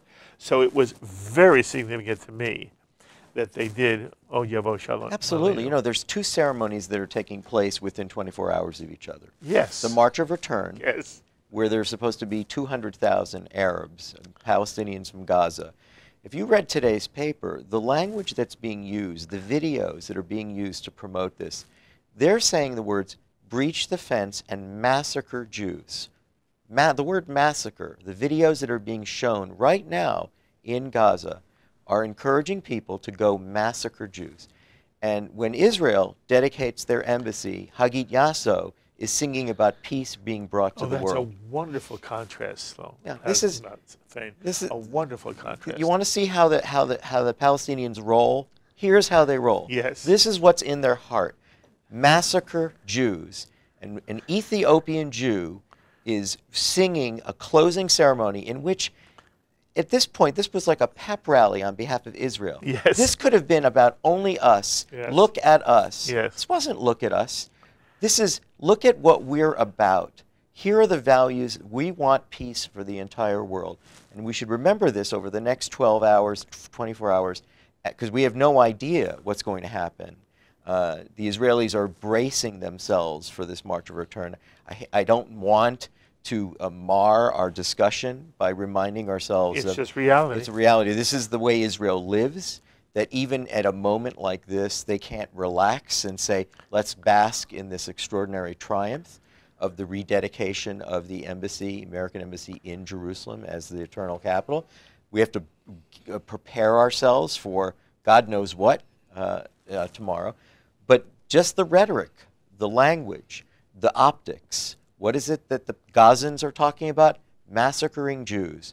What are the Israelis talking about? Bring peace to the entire world. Who's singing that? An African Jewess. Gorgeous. One of the things that struck me was, I'm coming back to the ceremony as a whole, and I want to hear you speak to this. It had a partisan feel. What I mean by that is, they introduced senators who would come from America before the ceremony began, or at the beginning of the ceremony. Lindsey Graham, Ted Cruz, Dean Heller, Mike Lee. Senator Lieberman at one point was a Democratic senator, but he moved and wound up as an independent. But is there any ramification in your mind based on the fact that this ceremony had a decidedly Republican feel to it? And look, a Republican president made this happen, but Israel has always been a bipartisan issue. And I'm wondering what your thought was as you listen, as you consider the fact that this seemed to be a Republican ceremony. I agree, Mark. It is confusing, although on the way over to your studio this morning, I heard that Andrew Cuomo is on his way to Israel now, and he's planning to be there in the next few days. So that is a Democrat, a governor of a major state, and possibly a future presidential candidate. I wanted Ben Cardin there. Yes, I know? agree. Yeah, I wanted Blumenthal there. Absolutely. I wanted maybe Feinstein. You know, I wanted some Jewish senators to be there from the Democratic Party. I think it would have helped. I think it would have helped. This does not in any way take away from the celebration, but I know that it's going to be cast as a Republican event, and I don't want the bipartisan support for the State of Israel to be eroded at all because Donald Trump has done something which president after president should have done. But it took Donald Trump, who got enormous credit today. Yes. He got enormous credit. And it's not just from those who were the speakers. Of the 800 people, there were many standing ovations for Donald Trump. Look, one of the things I'd say about the bipartisan nature of this is that I think that in addition to the polarization that we're experiencing, the divisiveness in the country and the way the Democrats have pulled away and are seeking to undermine President Trump's administration, I think that there's still a kind of shock about this decision. And I'm not even sure whether Democratic leaders know how to feel about it. I don't know if they understand that it's okay to accept the fact that Israel now has the American embassy in Jerusalem. I mean, I think that this, largely with so many of Trump's policies, I don't think that Democratic leaders have thought this through enough. You know, one of the takeaways from my perspective in watching this is you watch an hour and 15 minutes. First thing you should think of, what the hell took so long? Why was this so hard to do? Why was this so like anthrax, radioactive? What really? You know, Israel is an ally. They're a democratic country in a sea of theocracies. They have the right to put their, as long as it's on, as long as they don't want to put it in New Jersey. I mean, it's their country. They moved. They wanted to have their seat of power there, which is where it was. The United States Congress overwhelmingly supported this in the Jerusalem Relocation Embassy Act, what was it called, and it required every 6 months a United States president to waive the requirement to move it. Everyone. I mean, think about how many years this was. From Clinton's years, the latter part of Clinton's administration, all of 8 years of Bush, all of the 8 years of Obama. I think Trump only waived it once, maybe twice, and then he moved it. Why was this so difficult to do? When you watch it now, you think, really, it took 70 years or since 1967 to acknowledge this? So I don't know. I think that part of what we're seeing here in the bipartisan nature is that, like so many things that Trump has done, it just seems something we're not supposed to support, right? There's this sense of if he did it, he did it precipitously. He did it in a way. This is actually the question you asked me at the beginning of our broadcast, the instigation of Palestinian violence. I mean, the Palestinians have never really needed an excuse to violence. This is what they do well. You know, to incite them to violence, nation building is impossible for them. Statehood is impossible for them. This they can't imagine. But violence towards Jews, they're actually quite comfortable with that. So I don't think they needed an embassy relocation for that. Of course, of course. We'll talk about that more in a few moments. I believe we do have Ellen Hershkin now on the phone. Is that correct? Yes, you do. Yes, you do. Thank you, Mark. How are you, Ellen? I am well, thanks. How are you? I'm very, very well. And again, Ellen Hershkin is the national president of Hadassah. You've seen him here. You've seen her here on JBS. Ellen, wasn't it quite a ceremony? Not only was it quite a ceremony, it was quite a celebration. Yes. I happen to be in Washington, D.C. at the moment. I'm here for Hadassah's National Assembly meetings and National Conference, Women's Health and Advocacy Conference. I am delighted to have this opportunity to touch base with you today, Mark. That is wonderful. You had a chance to see the entire celebration, Ellen? I was watching, and unfortunately, there was some intermittent problems with the reception. So I can't say that I had a smooth watch, but I watched as much as was transmitted that I could actually see. Okay. My one question for you is, what does this symbolize for you? What do you think this says about the relationship between America and the State of Israel? And why is it so important that Donald Trump finally was a president who moved the embassy, the U.S. embassy, to Jerusalem and recognizes Israel's right to establish its capital, the city of Jerusalem? Mark, Jerusalem has been the heartbeat of Hadassah since our founding. It has been the heart and soul of the Jewish people. The fact that Israel as a sovereign nation has the right to determine its own capital, where the seat of the government, the Knesset, the president's house, where the prime minister is located, all of these things are important to the designation of Jerusalem, not the designation, the recognition of Jerusalem as the capital of the state of Israel. For me, what it symbolizes, and I believe for the future, is just a restatement, a very positive restatement of the positive alliance between the United States and Israel, and a hope as we move forward that it will bring peace to the territory. To ignore the fact that the violence that went on in Gaza today is extremely disturbing is an understatement, but we cannot ignore it. But to look at Jerusalem as the seat of freedom and justice and peace for the whole area, and ultimately just for that alliance to be strengthened, I think is critically important. That's beautiful. Ellen, I'm here with Thane Rosenbaum, has a question for you. Hi, Ellen. Thanks so much for joining us. We appreciate the fact that you used the word celebration. Mark wondered, however, this question about the bipartisan nature. Did it seem to you that those who were in attendance, certainly from the American delegation, only were Republicans? Given your work with Hadassah for years, you don't take attendance at your meetings between Democrats and Republicans. You assume that everyone is just a patriotic American and they understand the value of Israel's relationship to the United States. Do you see today's ceremony as a split between Democrat and Republicans in terms of the sense of the celebration, that only one of the parties wanted to join in on the celebration while the other stood back? Okay, so as you very well know, Hadassah is nonpartisan, and we support the duly democratically elected government of the United States and the duly democratically elected government of the State of Israel.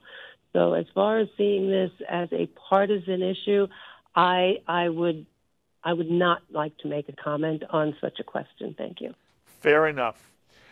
You know, Ellen, it's thrilling that Hadassah is able to be represented on JBS today. Hadassah has been, look, Hadassah precedes the establishment of the State of Israel.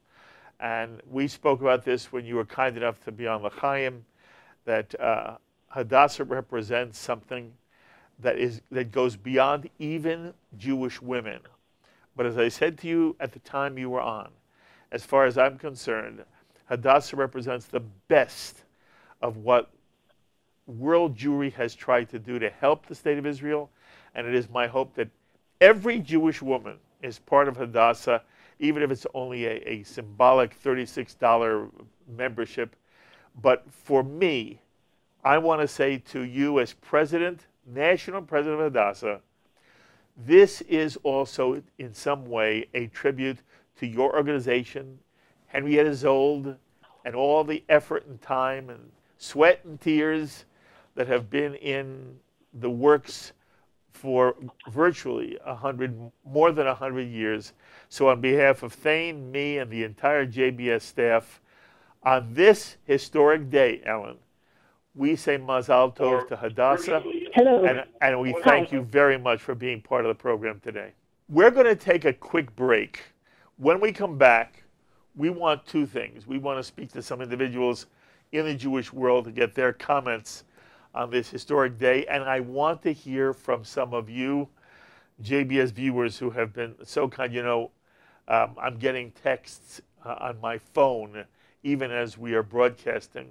And I get this lovely thank you from a viewer who is saying, they're able to participate in this event and be part of it thanks to JBS. It was a lovely, lovely thank you.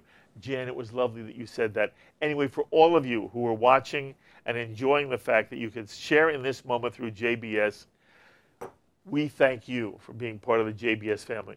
So we're going to take a quick break. When we come back, your phone calls and phone calls from others in the Jewish community.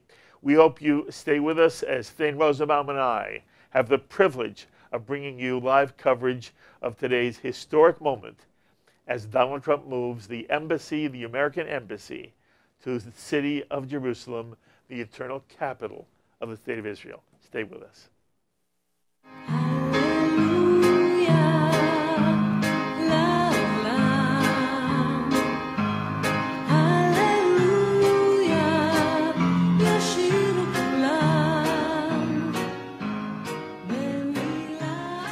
On JBS, this is a day of celebration as we witness a historic moment. The United States Embassy being moved from Tel Aviv to Jerusalem, a fabulous ceremony that we've just witnessed. I'm here in studio with Thane Rosenbaum, and I'm also thrilled to have on our phones a major voice in the Jewish community and really world Jewry as a whole. She's the founding director of the Lawfare Project, Brooke Goldstein. Brooke, thank you so much for joining us. Thank you for having me. What a fantastic day. Brooke, did you have a chance to see the entire ceremony? Yes, I've been watching it, rewinding it, taking notes. All right, so what was your favorite moment or two? Oh, I have to say I really liked Kushner's speech. I Me thought too. It was direct, to the Yes. point, strong, truthful, moving. You know, I don't think I could have said it any better than he did, frankly. You know, I don't think many of us knew Jared Kushner much outside of watching him as the news reports about him. But Thane and I were talking about this as well. He did very, very well. He spoke well. He had a prepared text, but they all had prepared texts. But I thought it was well crafted. And, you know, Brooke, the largest applause of the entire ceremony, I believe, came when Jared Kushner referenced Donald Trump's pulling out of the Iran nuclear deal. Did you notice that as well? I didn't have my applause-o-meter on, but it was certainly loud. I mean, there were a lot of moments where people were very enthusiastically applauding. But, yeah, I mean, this has been a really historic week. It's a historic week, obviously, for the United States, for Israel. But, you know, as a mother of two children, I have to say, all of a sudden, I feel a lot better now than I did a couple months ago. Yes. I feel that there's hope. There's hope for truth in our foreign policy. There's hope that we reverse a terrible deal, if not renegotiate a better one. And I'm just, you know, taken aback by the fact that President Trump followed through with his campaign promise, which is something that no other president has done, despite the fact that they have promised over and over again. Obama promised, Bush promised, Clinton promised to move the embassy to Jerusalem, the eternal capital of the Jewish state. Brooke, I'm here with Thane Rosenbaum, and he has a question for you as well. Hi, Brooke. Hi, Thane. So, Brooke, so much of your life is dedicated as a crusading lawyer on behalf of the Jewish people. I wonder, I have two questions. I wonder, first of all, when you saw this ceremony, and Mark and I talked about Hagit Yasso, is this ceremony, this celebration, almost a nightmare for the BDS movement? You know, you have an Ethiopian Jewess singing, you know, on behalf of this celebration. You're seeing a kind of fundamental legal recognition of Israel's eternal capital being Jerusalem. You know, and no more of a kind of nonsense symbolic of staying away from Jerusalem. This has nothing to do with Jews. I mean, this was a very strong statement that Israel isn't going anywhere and Jerusalem is, in fact, their capital. Yeah, absolutely. It completely undermines their narrative because essentially their narrative is to destroy the state of Israel, and they conceal this narrative with their so-called human rights advocacy and their charges of apartheid and genocide and terrorism, which are all, as we know, a form of lawfare, a misapplication and abuse and misinterpretation of international law, not just to demonize Israel, but to destroy the Jewish state. And we see it very clearly because the embassy is being moved now to West Jerusalem, so-called West Jerusalem, which has always been recognized as part of Israel.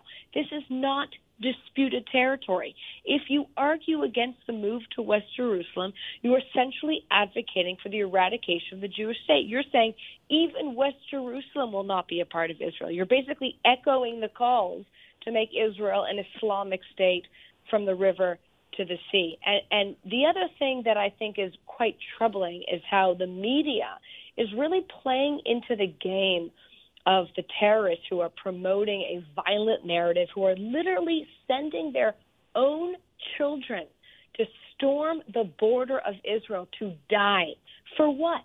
For a PR statement so that CNN and MSNBC and BBC, instead of having headlines saying what a wonderful day that, America moves to Jerusalem, they're playing these headlines, Gaza clashes, violence ensues, trying to draw a very flawed causal connection between moving an office and violence. Moving an office does not cause violence. Imams preaching death to the infidels, sending children as human shields to a border clash with armed guards, they are the direct cause of violence. And the media, by promoting this narrative, is really sending a green light to the terrorist groups to go ahead and continue. Use your children, use your civilians with impunity, because we're gonna echo this narrative, this violent reaction narrative, which is terribly wrong and irresponsible. Brooke, that was perfectly said. It echoes some of the things you were saying a few moments ago, but it is perfectly said. I am outraged by the way the media has fallen into the Palestinian trap. And I think everybody should hear you very carefully. You're pointing out that Donald Trump moved the embassy to West Jerusalem. And as Brooke just said, if you question whether West Jerusalem is part of Israel, and the Palestinians are calling that, Thane, occupied territory, if West Jerusalem is occupied, then so is every inch of Israel occupied. And the real importance of today was it gave the imprimatur of integrity and legitimacy to the entire state of Israel. Until the United States was willing to move its embassy to Jerusalem, Israel really wasn't a completely sovereign, legitimate state. And Donald Trump gets all the credit for that. You had one more question for Brooke. No, I was interested in that, the idea of Hagit Yasso, because I know that you and I spoke about her. Yes. This is another thing I've heard you speak about this on Fox occasionally, Brooke. You're so good and eloquent on this subject you're talking about Israel being the only liberal democracy anywhere in that region where there is respect for women's rights and rights of gays and lesbians. And yes, here you have Arabs serving on the Supreme Court, and you have a woman like Hagit Yasso singing at this kind of a ceremony. And where exactly in the Arab world would you be able to see a Hagit Yasso? In a way, I just wondered whether or not you thought that she alone there is another piece of the narrative that is being kept out of universities about this pluralistic society that is Israel. Right, and if we're specifically on Jerusalem, only under Israeli control are all religions free to worship, to coexist. Are women free to walk the streets without, a burqa, for example? We just had a women's rights march in the United States. Why would we support an Islamist occupation of East Jerusalem and turning Jerusalem into, the capital of a caliphate that under Sharia law control, so they can destroy Jerusalem's historical artifacts like the Islamists did in Afghanistan? the Buddhist statues there so they can restrict the civil rights of women. It doesn't make any sense. So absolutely, by having Hagit Yasso there, I think it sent that not even subliminal but overt message that Israel is home to minorities. It is a secular, democratic state and a Jewish state at the same time. And it is really the future. So, anyone in the left who argue, they argue on record against territorial appeasement for ISIS and the human rights violations by other Islamist groups. How could they then argue to establish a Palestinian Islamic state with East Jerusalem as a Sharia law capital? It's just absolutely bizarre and hypocritical. It reeks of the type of hypocrisy that really only racism can justify. Brooke Goldstein, I love you so much. Thank you for taking time to be part of this celebration. We will see each other very soon. You keep doing the fabulous work you're doing. Thank you. The love is mutual. Thank you both darling. for having me. Be well. The thoughts of Brooke Goldstein, founding director of the Lawfare Project. And this is a real treat now. We get to go to Israel itself, to Jerusalem, and to bring in somebody who was literally at the ceremony. He's a former Israeli ambassador to Washington. You know him well here on JBS. Danny Ayalon. Danny, welcome so much to this JBS telecast. Thank you very much, and hello to you and to all of the viewers from Jerusalem, our eternal capital. Okay, you were at the ceremony, yes? Was very moving, yes, and I tell everybody that I had to pinch myself because I never thought I would live to see this day. But it took just one president with one courageous decision to correct the wrong, and I believe more will follow. All right, I want you to give our viewers a sense of what the mood was. And for example, Danny, how many minutes before the ceremony began were you expected to arrive? Well, because of security issues, they opened 2 hours ahead of time. And my point is, yeah. But my point is, you're milling around with many of the people, both from the State of Israel and from America, world dignitaries. What's the flavor of the mood? What was the tone, what tenor? If we were there, what would we have experienced and felt? Oh, I would say simply elation, exhilaration, really feeling of making a history or seeing the history in the making just in front of your eyes. And here you're not just watching history, but you are part of history. Yes. And I think everyone there felt the same. Okay, I want to know, as you were watching, were there any moments which personally moved you? Well, I think there were two moments. One is when the Prime Minister mentioned that actually he walked the ground of the embassy, when he was a child. Yes. But he couldn't go too far because the city was divided, and this was the border, and his mother warned him from snipers on the other side of the border, Jordanians at the time.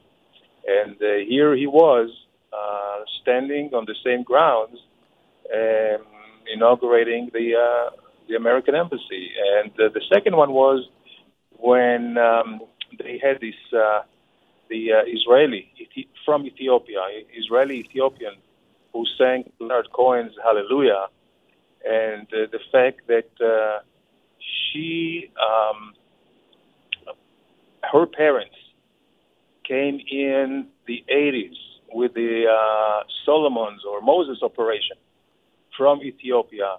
I mean, this is really the strength of our people, how they just come in, get absorbed, and really can shine and can live up to their opportunities. That's lovely. By the way, I thought that Jared Kushner spoke extremely well.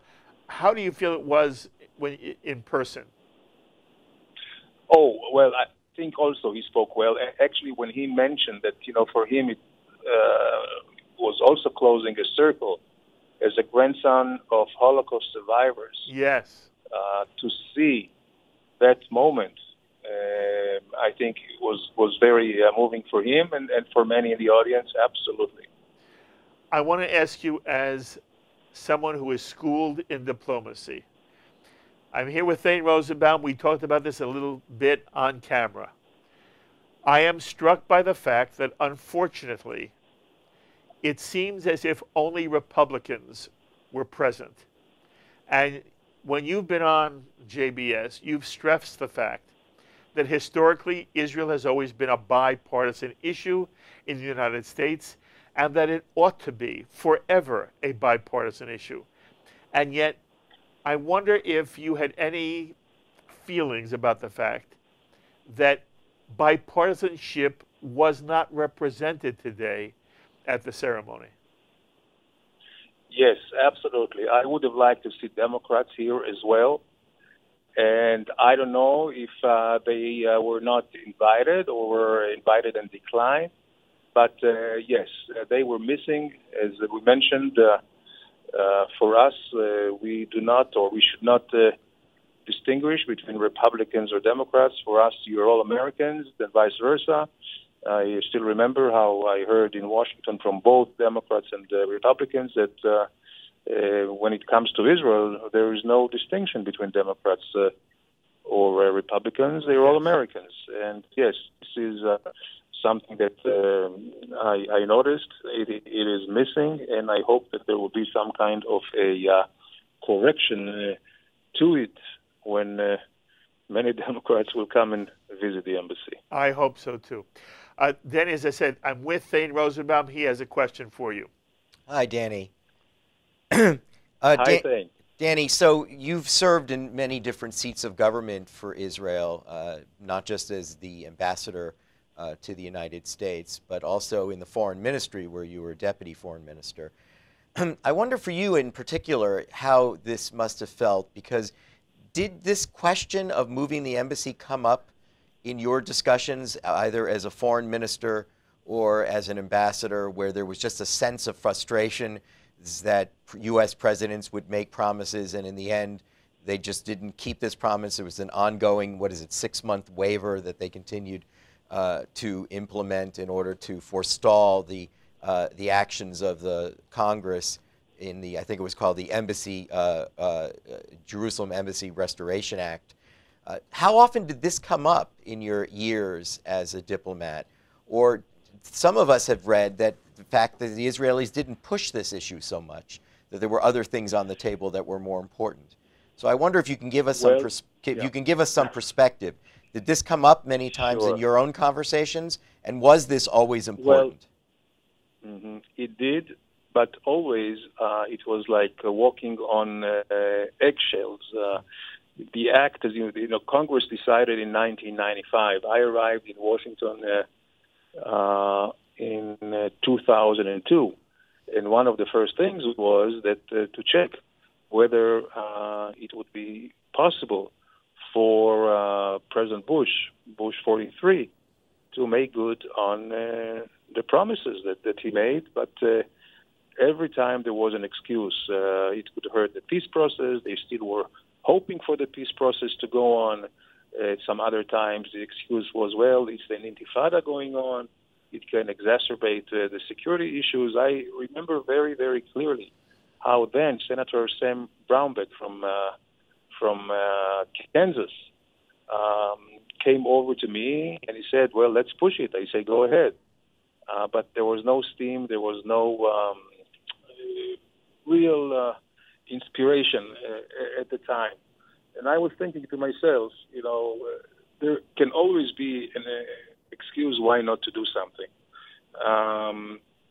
But with this kind of, I would say, appeasement or a wrong attitude, we would not be here today.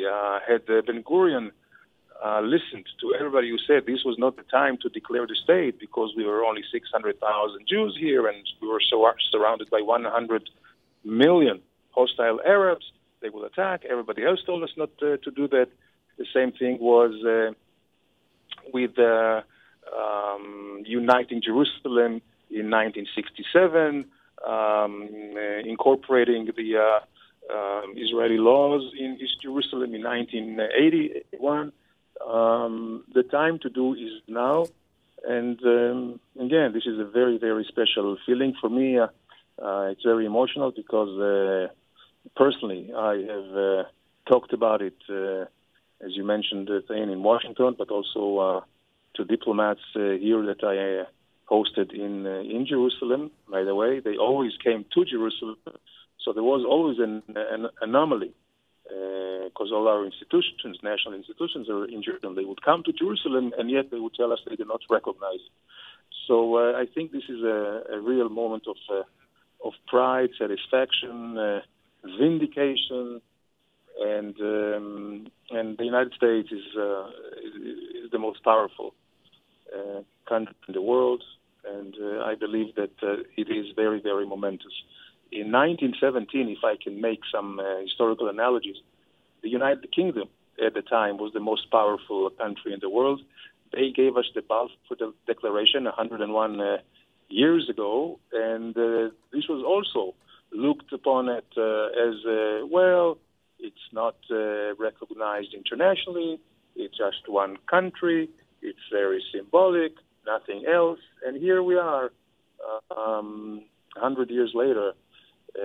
So these are very important things. So I believe here the United States is taking over from the United Kingdom in our respect, and it is quite telling that it was President Truman back in 1948, exactly 70 years ago, 14th of May, 1948, 11 minutes after Ben-Gurion declared our independence, after 2,000 years of exile, it was the United States who was first to recognize us. And now it is the United States, 70 years later, who are the first to recognize Jerusalem as our capital and putting its embassy in Jerusalem. So I cannot tell you if it will take 7 months, 7 years or so, or 70 years, but I have no doubt that in the future we will see most of embassies come here to Jerusalem. Amen v'amen. I am thrilled for you. I'm happy for you. You know, you have been in the halls of diplomacy, and you've been a leader on the Israeli scene now for quite some time, even though you're a very young man. And so it's lovely. It's lovely to be able to share this celebration with you. And Thane and I wish you every success. Kol tuv hatzlacha. And there's much more to say about this. And, you know, over the succeeding months, you and I will have more chances to discuss, more opportunities to discuss the significance, the long-range significance, and why it happens now and why it didn't happen before. But right now, it's just a day of celebration. And Danny, I thank you so much for being part of our celebration of your wonderful event. Thank you so much. Thank you so much, Mark. You've been really a staunch supporter and advocate for the Jewish people, and really always reporting and telling the truth and analyzing it. So I want to thank you in this great day. Thane, thank you so much for everything that you do. And we can certainly say today, Shehechianu. Shehechianu. Very well done. Thank you, my friend. All the best. Bye, Danny. Thank you. Danny Ayalon, former Israeli ambassador to Washington. Again, he was at the ceremony. It sounded like it moved him. I do, and I think it was particularly effective for us. Yes. And meaningful that we would have Danny Ayalon. I absolutely agree because with you. he really did live this diplomatically for so many years. You pointed that out, by the way. That was wonderful. Well, we're going to go to our phones. I told you before, I would love to hear from some of you who are watching right now all over America. Our phone number is 201-242-1142. We're going to go to our phones. We're going to go Fair Lawn, New Jersey, and speak to Giddy. How are you, Giddy? Yes, I am fine. And I don't want to take too much of your time, but I have to tell you, first of all, I so much enjoyed today. It was so exciting for me. But I need to tell you, and also to Thane Rosenbaum, you're like my second family. Definitely, I like my second mishpacha. Whenever, for instance, last Sunday I watched you. My cousin Yaakov Katz, who's editor-in-chief of the Jerusalem Post, did the whole day, and it was so exciting. And I want to tell you what today did for me. I wrote you many years ago, and you wrote me back. You emailed me back such a beautiful letter. My son Josh was the boy at Yeshiva University who was such a fantastic boy, but he was missing 20 years ago, and then unfortunately they found him nifter. And I couldn't watch TV for 10 years. And then one day I found JBS, and you became my second family. Yesterday was a hard day for me because it was his yahrzeit.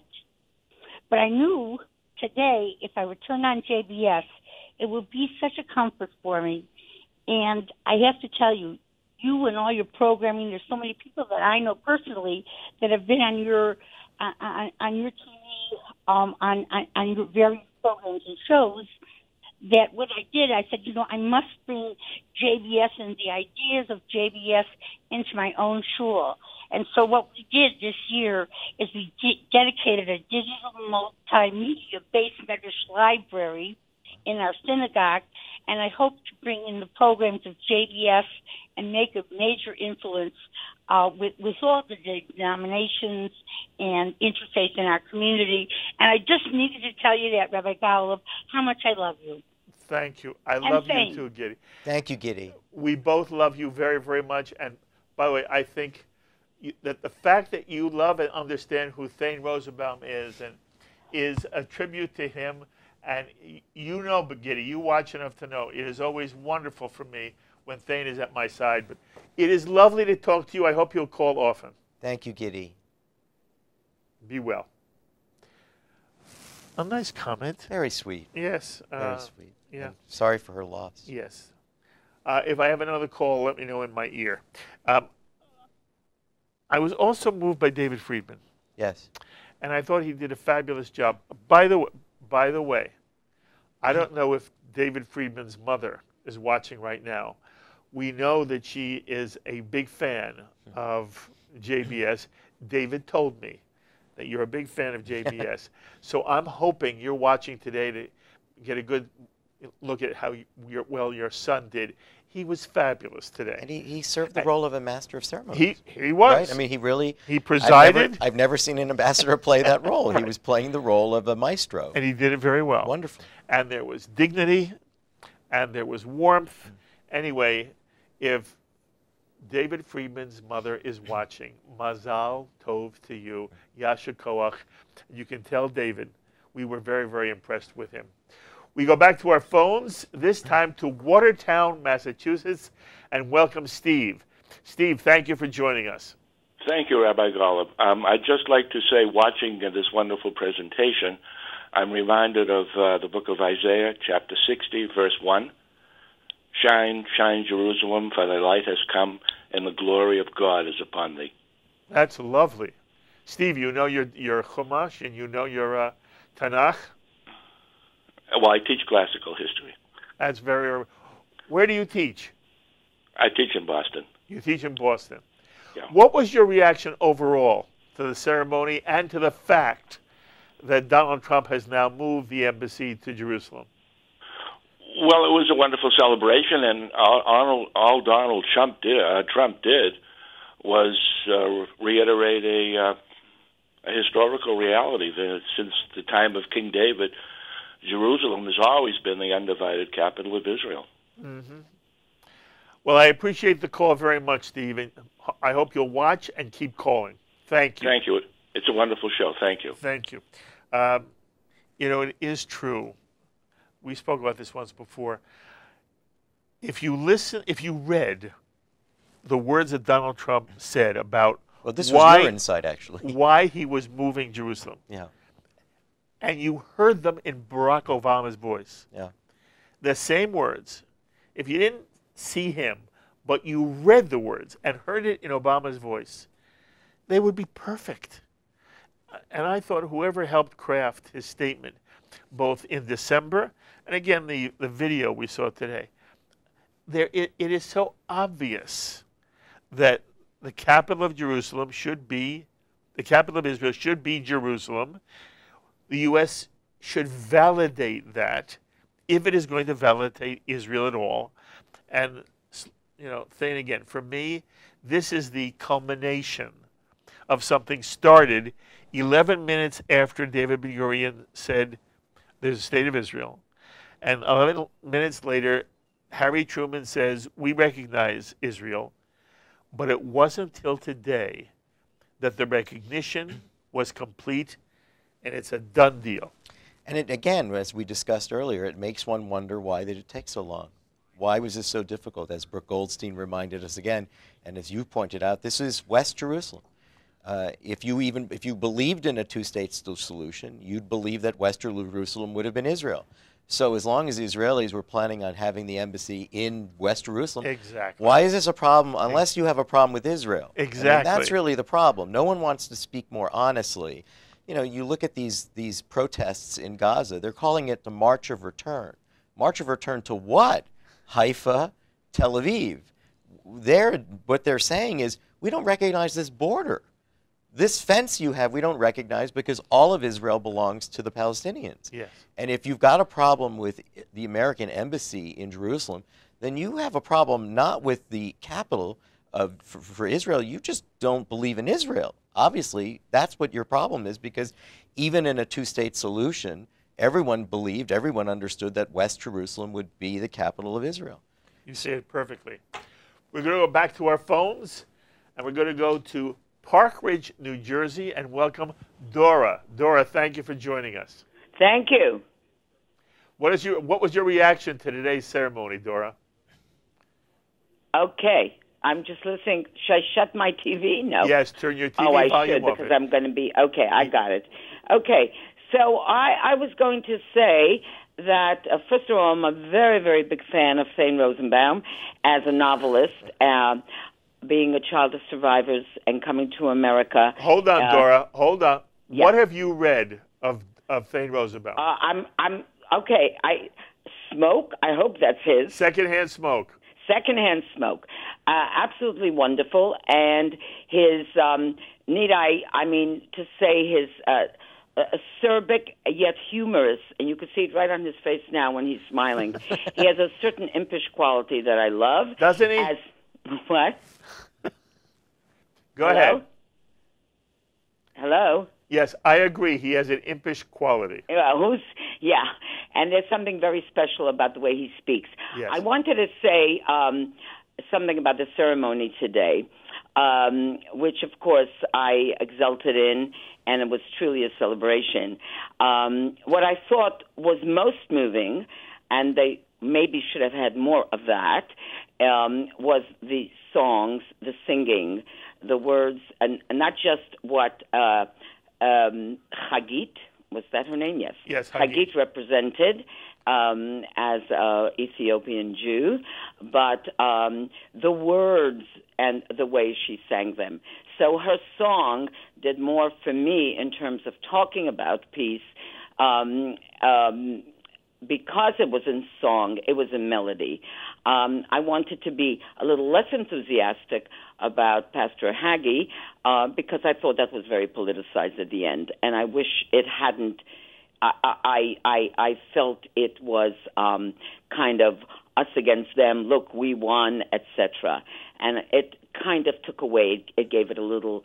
I was wondering how others would see that and would only see that and not see the beauty of the words and the music expressed. I wanted to give a shout-out to the Bible, to the prophets, and to the beautiful words, because there's nothing as beautiful and as eternal as the words spoken in Hebrew, Sha'alu Lishlom Yerushalayim. And that brought me to tears. That is lovely. Thank you. Hold, don't leave me for one moment. Yes. Dora? Yes. Do you tend to lean Republican or Democrat? Oh, I tend to try to be fair, and see the issues. So I'm all for this, and I think the emphasis on West Jerusalem is very important. I am not a particular fan of this administration. Okay. You know, there are some Jews who are so upset with Donald Trump that no matter what he does, I know, he gets no credit, including moving the embassy to Jerusalem. Right. Do you feel that in some way he does not get enough credit from the larger Jewish community for political reasons? I would say yes, but, you know, I mean, on the balance sheet, since you're asking me, I think we have our values. I happen to be I'm an equal opportunity Jew. I consider myself a member of the Jewish people, and in my own family, we have great supporters of Trump because of one issue. And we also have people who are not supporters of the Republican Party for other issues. So we have a very diverse family, my own family. I see that. And I think issues have to be, if possible, judged on their own merit. So I like to separate. I give Donald Trump complete credit. And that's why one of the reasons I didn't like the politicization by Hagee in the celebration. To go back to my point, which I thought was too politicized. So it's not. It's not. I want to give him credit, but I also want to be able to celebrate it as a Jewish event without having to politicize it and making it making it a Republican versus Democrat. I love the way you say it. That way in this country, but it is. I love the way you say it, Dora. Thank you so much for being You're part of the You're a very complimentary man. You're Thank wonderful. you. And thank you, Dora. Dora, thank you for those very lovely words. That was wonderful. Thank you. It was nice that you were here. That, oh, I got to hear from Dora. Yes. That was very sweet of her. Yes, everybody should make sure they pick up your novels. And you're just coming up with another one. Not a novel, but another book. A new book, a book on free speech. Free speech. You not only write fabulous novels, you also write on issues that challenge us, especially in the world of civil rights. And so good for you. I try. We're going to go back to our phones and welcome Larry. Larry, thank you for joining us. Oh, thank you, Mark and Thane. Mark, I just want to let you know that I discovered JBS several years ago during the Gaza war, and it must be a great feeling to be able to have a program like this after many years of you taking calls from the audience during tragic situations like wars or terrorist bombings or votes at the UN. But this is something really to celebrate, yes. And thanks to you, you bring this information to everybody across the country. So I just wanted to thank you for doing the great work that you do. Larry, that is so sweet of you to say. And Larry, I know you're a sweetheart, so thank you very much. I hope to see you soon, my friend. Oh, absolutely, absolutely. You be well. Continue the great work. Thank you, thank you. Dora had an interesting comment about Pastor John Hagee's words. I don't know that I didn't react to them the way she did. How did you react? I understood what she said. I mean, I was struck by the one comment that he made that didn't get picked up enough. Just the general theme. We're talking about Jerusalem. Today was about Jerusalem. And during the real occupation of Jerusalem, which is when Jordan occupied Jerusalem from 1948 to 1967, there was no churches that were open for business. This was not a place that respected all three major religions around the world. It was only when Israel recaptured Jerusalem was Jerusalem once again open for all three religions. And so that was the one piece that was lost within, as Dora says, a lot of the partisan talk by Pastor Hagee. The one comment he made that I wish had been picked up again is, yes, this is a moment of politics today.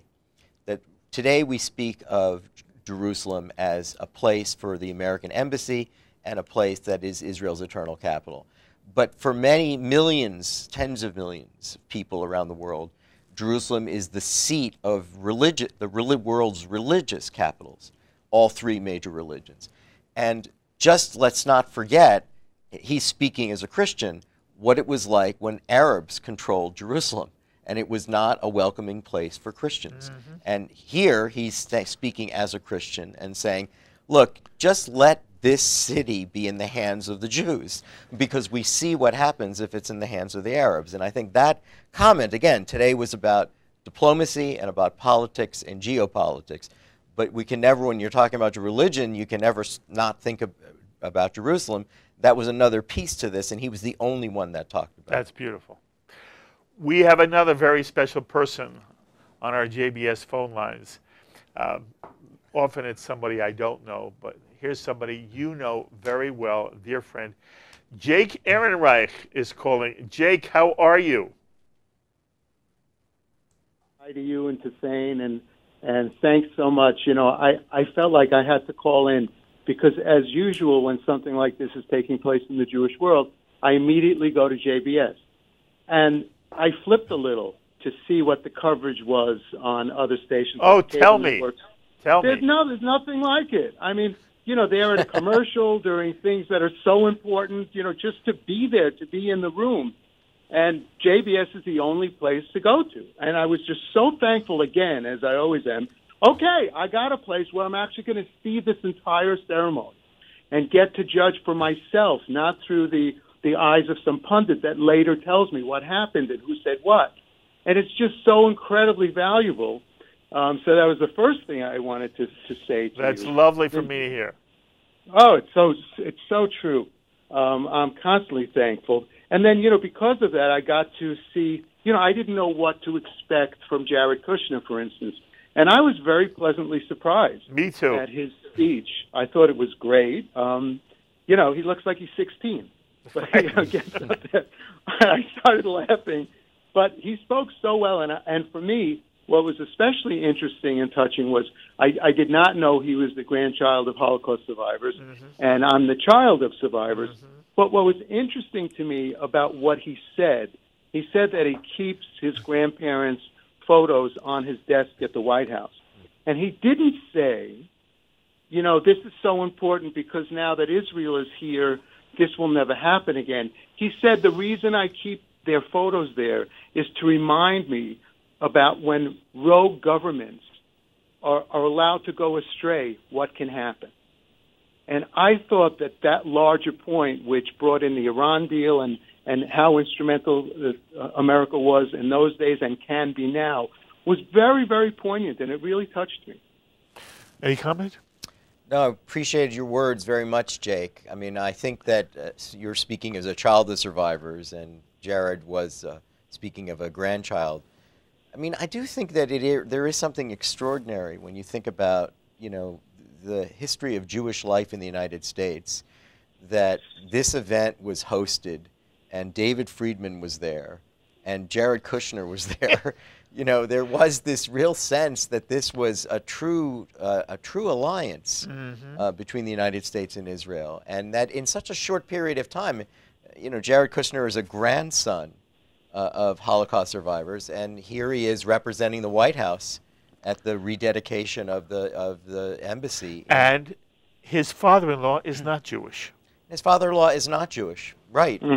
And also, you know, it's just so confusing, our politics. You know, his father-in-law is not Jewish, and in some circles is criticized because he doesn't sufficiently reject the alt-right. Yes. Right? I mean, if you, depending upon who you ask, yes, you know, Donald Trump is an anti-Semite. Not today. Certainly not today, Jake. Today doesn't look that way. He may not have denounced David Duke at the right moment, but the Israelis stood up every time his name was mentioned. I actually read, Jake, I don't know if you're a soccer fan. I'm not particularly, but I just read today's paper that they're renaming Israel's club team, Beitar. Is that what it was? The Beitar team. They're naming it now Beitar Trump. Really? It's not just the train station, but Israel's Jerusalem club team is now going to be called Beitar Trump. Well, you know, I think a few things about what you've just said. Generally speaking, I asked my son, who's speaking to his friends in Israel, you know, young people, what is the opinion about Trump? And no matter where someone is on the spectrum, they are, you know, over over the moon about this. And it's interesting what Mark said about how some portions of the American Jewish population just won't give him any credit for anything, no matter what. And, one thing now this is an old comment, but I always thought it was very funny and it was illustrative of some of the politics in Israel. I have a friend, an Israeli, who's very left, very, very left-wing. And this was during the Obama administration. And I was sort of talking about, how I was disappointed in Obama's policies. And my friend, who's unbelievably left, started into a tirade against President Obama. He said, "Oh, I hate that guy." And the reason he said, "I hate him because he made me agree with Bibi." If you understand what that is. He hated Netanyahu so much, but Obama more, because of Obama's policy, he had to agree with Netanyahu, which killed him.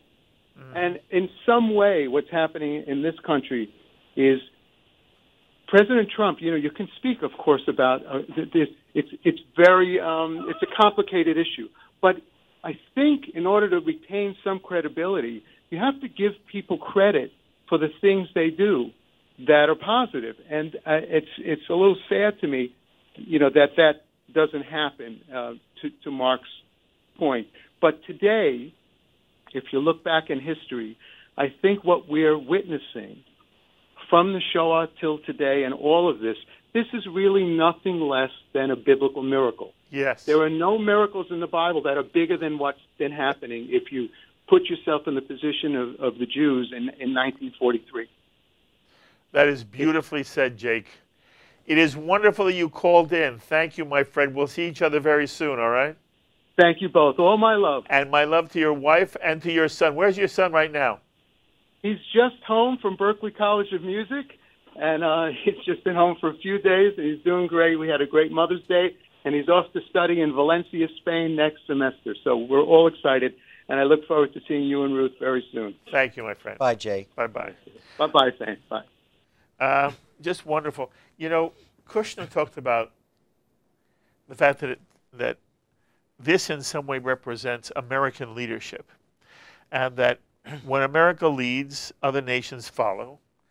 And he then talked passionately about the shared values the State of Israel has and America has. And he talks about women's rights and gay rights and civil rights and minority rights. And you've spoken about this so often.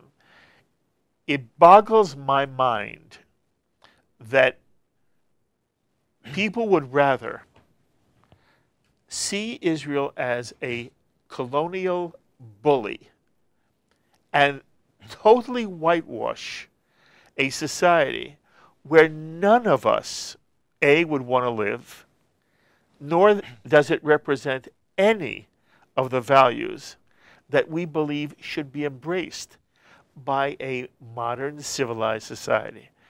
And one of the things that I thought we heard today was a reminder of the extent to which the United States is not only standing with Israel here by moving the embassy, but it also is once again reminding the world of the shared values Israel has with major Western democracies of the world.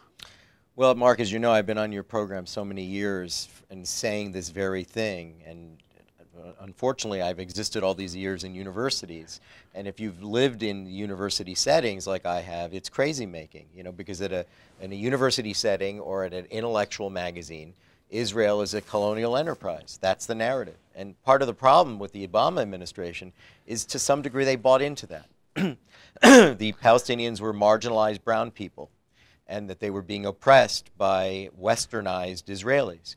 The entire connection between Israel and its historic connection to the land, Jewish connection to that land, was lost during that period. I actually think that's one of the things that Trump has benefited from in Israel, a sense of Obama fatigue after 8 years. Yes, the United States was incredibly supportive during the 8 years when shared defense maneuvers and defense contracts. Yes, of course.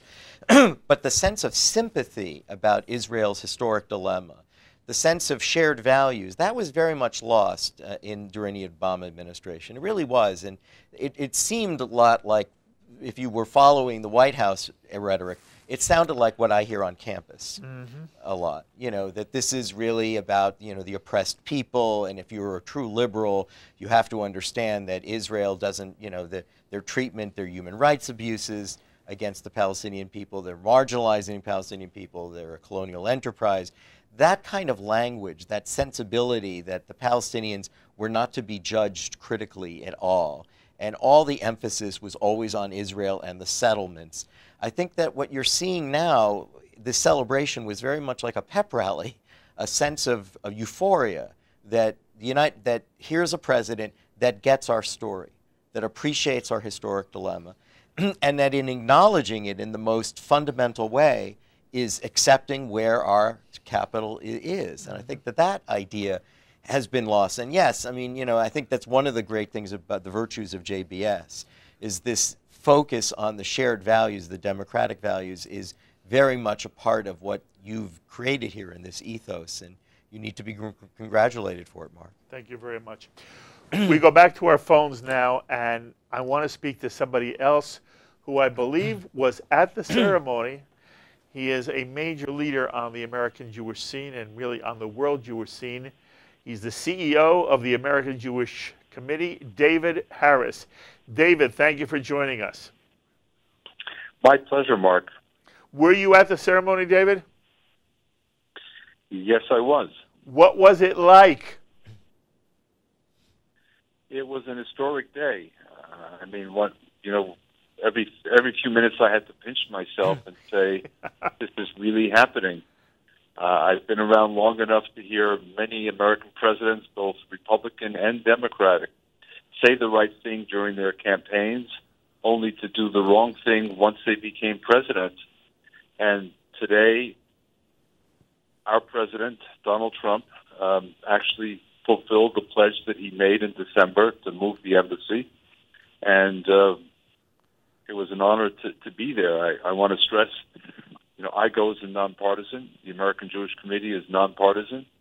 So for us, it's not about the party of the president. It's the fact that the president followed the right policy, and he corrected an anomaly, Mark, that lasted nearly 70 years. Mm-hmm. David, what was the mood? I asked this of Danny Ayalon, who was also there. He said you had to come early because of security. So I imagine there was a period of time when you're just mingling around. You're talking to this person, you're talking to that person. Was it electric? Were people, I want to hear you describe the mood that was there. Yes, it was a long day, Mark, because of security.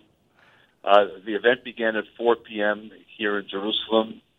We had to leave the hotel at about 1:15 for the 4 p.m. event. Yes. And I just got back to our hotel from the event. So it was five and a half hours from start to finish.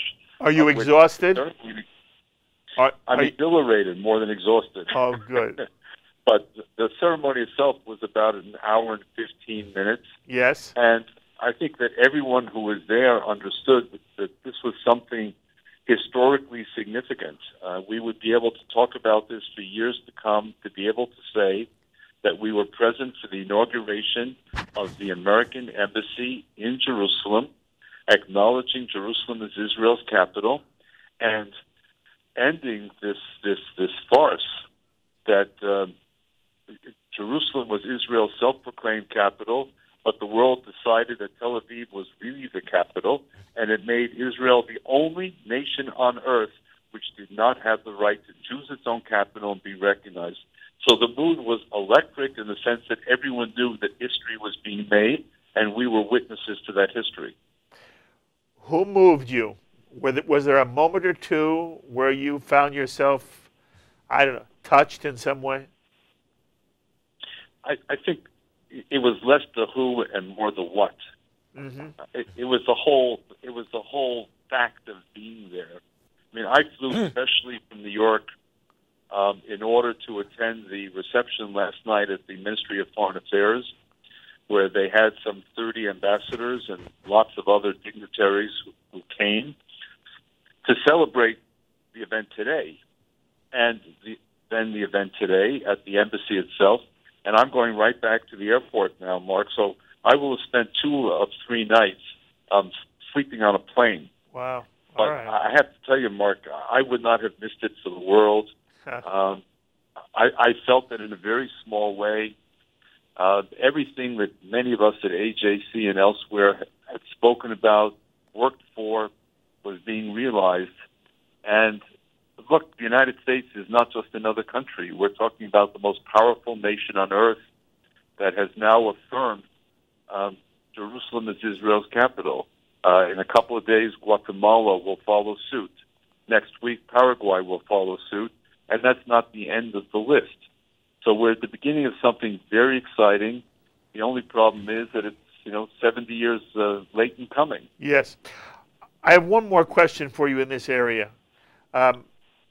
The argument, and it's been all over certain mainstream American media, print, television, whatever, is that the reason why no president has ever moved the embassy is that there was an understanding that it would inflame the situation and create more hostility within the Arab Islamic world, directed not only at the State of Israel, but directed at American targets as well. And that therefore, the mature approach, David, would be to hold off, and one day, if and when the Israelis and the Palestinians can work out some kind of two-state solution, some kind of peace process, and figure out themselves where Jerusalem would stand and how Jerusalem would be either shared or international city. In some way, it should be the Israelis and the Palestinians who come to some decision before the United States imposes any kind of solution on even a piece of Jerusalem. That's the argument. USA Today has this on its front page. It's on its website with a video that shows why no president has ever moved the embassy till now. And the suggestion is that what Donald Trump has done is disregard responsible American foreign policy by taking this rather irresponsible step. How would you answer this, David? I would answer it very simply. It inverts reality, that kind of thinking. And Mark, I've heard it a lot over the years as well. But look, what does it do? Number one, it denies a truth. Israel has its capital in Jerusalem. The president, the prime minister, the Supreme Court, the parliament, the foreign ministry are all located in Jerusalem. World leaders travel not to Tel Aviv or Haifa, they travel to Jerusalem. Why? Because that's where the leadership of Israel sits. Then they go and issue press releases, bylines, Tel Aviv. I mean, that's absurd. It's hypocritical.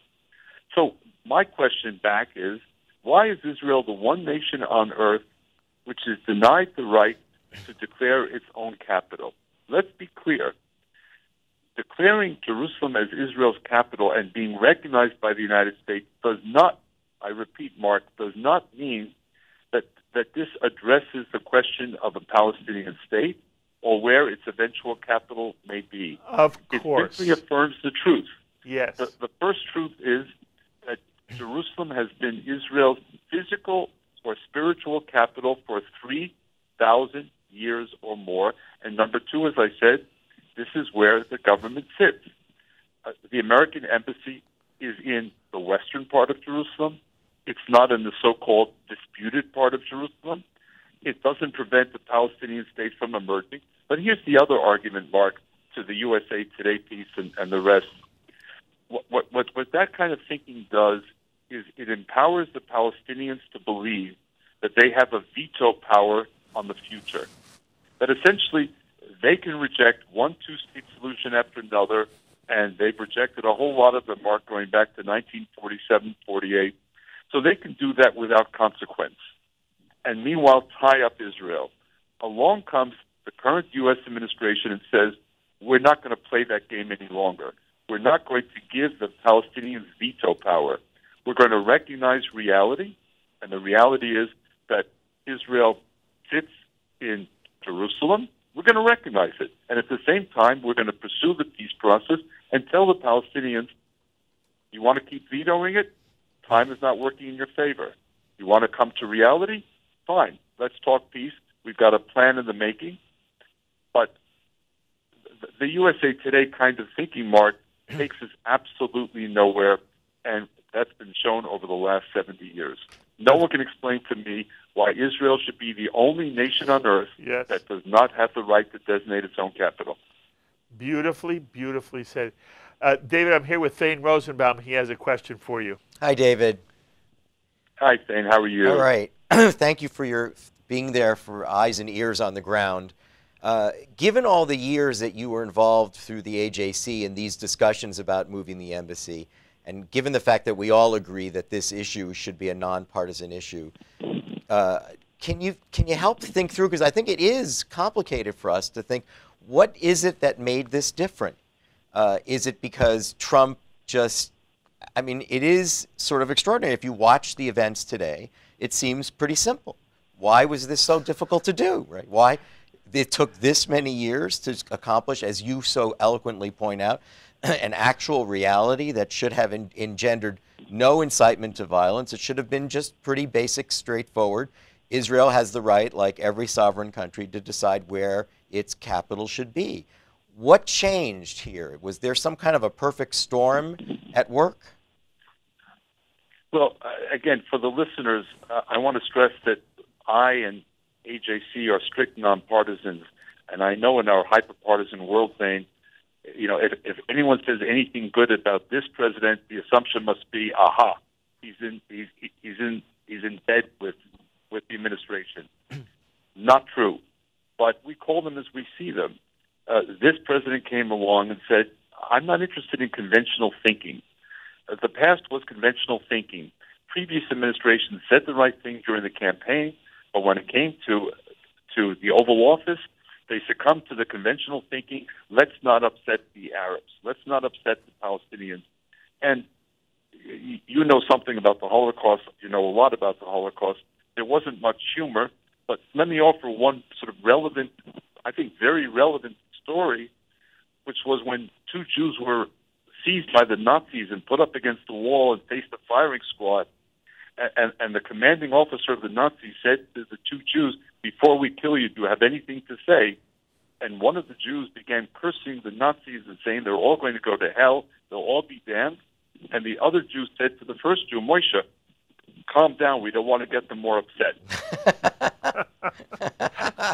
and I feel that this was the way that many American administrations of both parties, I want to stress, approached the Palestinians. Let's not get them more upset. Yes. By moving forward. In this case, Donald Trump, the great disruptor, said, I'm not interested in conventional diplomacy. It hasn't worked for the last 70 years, so don't try and tell me to keep doing things that haven't worked. This is reality. No one can tell me it's not reality, and I'm moving forward. And people contribute if they want to the president's aides or family or Prime Minister Netanyahu.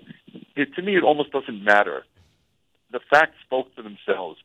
The one thing that I thought was missing today, though, was the Democratic Party here. Yes, we've spoken about that. Yes. Yes. So you guys may know more than I do. No, we just saw it, and it bothered us. And it bothered me, too, and I cannot say, I simply don't know whether Democrats were invited and didn't come, whether they were not invited. I'll put it this way. If they were invited and didn't come, then I think it's a big disappointment. The president did the right thing. They should have been here and acknowledged the right thing, which they themselves have supported. And if they were not invited, they should have been invited. Yes. Because this should not have become seen as a partisan issue. Exactly. So that's my one disappointment, or one question at least from today. Where were the Democrats? I came as a nonpartisan. AJC is nonpartisan. Where were the Democrats? Where was the bipartisanship reflected in the gathering of the 800 or so people at the embassy? Well, we hope that it was not that they were invited, it didn't show. I'd rather it be a mistake. I would consider it to be a mistake by the administration if it only invited Republicans. But as you say, I don't know, and I haven't seen it written about or talked about, but we will follow it through. David, it is so nice that you took some time. You said you're not exhausted. You must be exhausted, even while exhilarated. Have a safe and easy trip home, and you know I'll look forward to seeing you and talking with you again very, very soon. Thank you, David. Thank you, David. Thank you, Mark. It's always a pleasure, and thank you, Thane. Be Bye-bye. well. David Harris, CEO of the American Jewish Committee. We're almost out of time, but I have one more phone call from a viewer. This time we're going to Los Angeles and welcoming Thelma. Oh, I'm sorry. Excuse me. Louisiana. See, it said L.A. Yes, it's Louisiana. Yeah, we're going to Louisiana and welcoming Thelma. Thelma, are you there? Yes, I am, sir. But you had it right.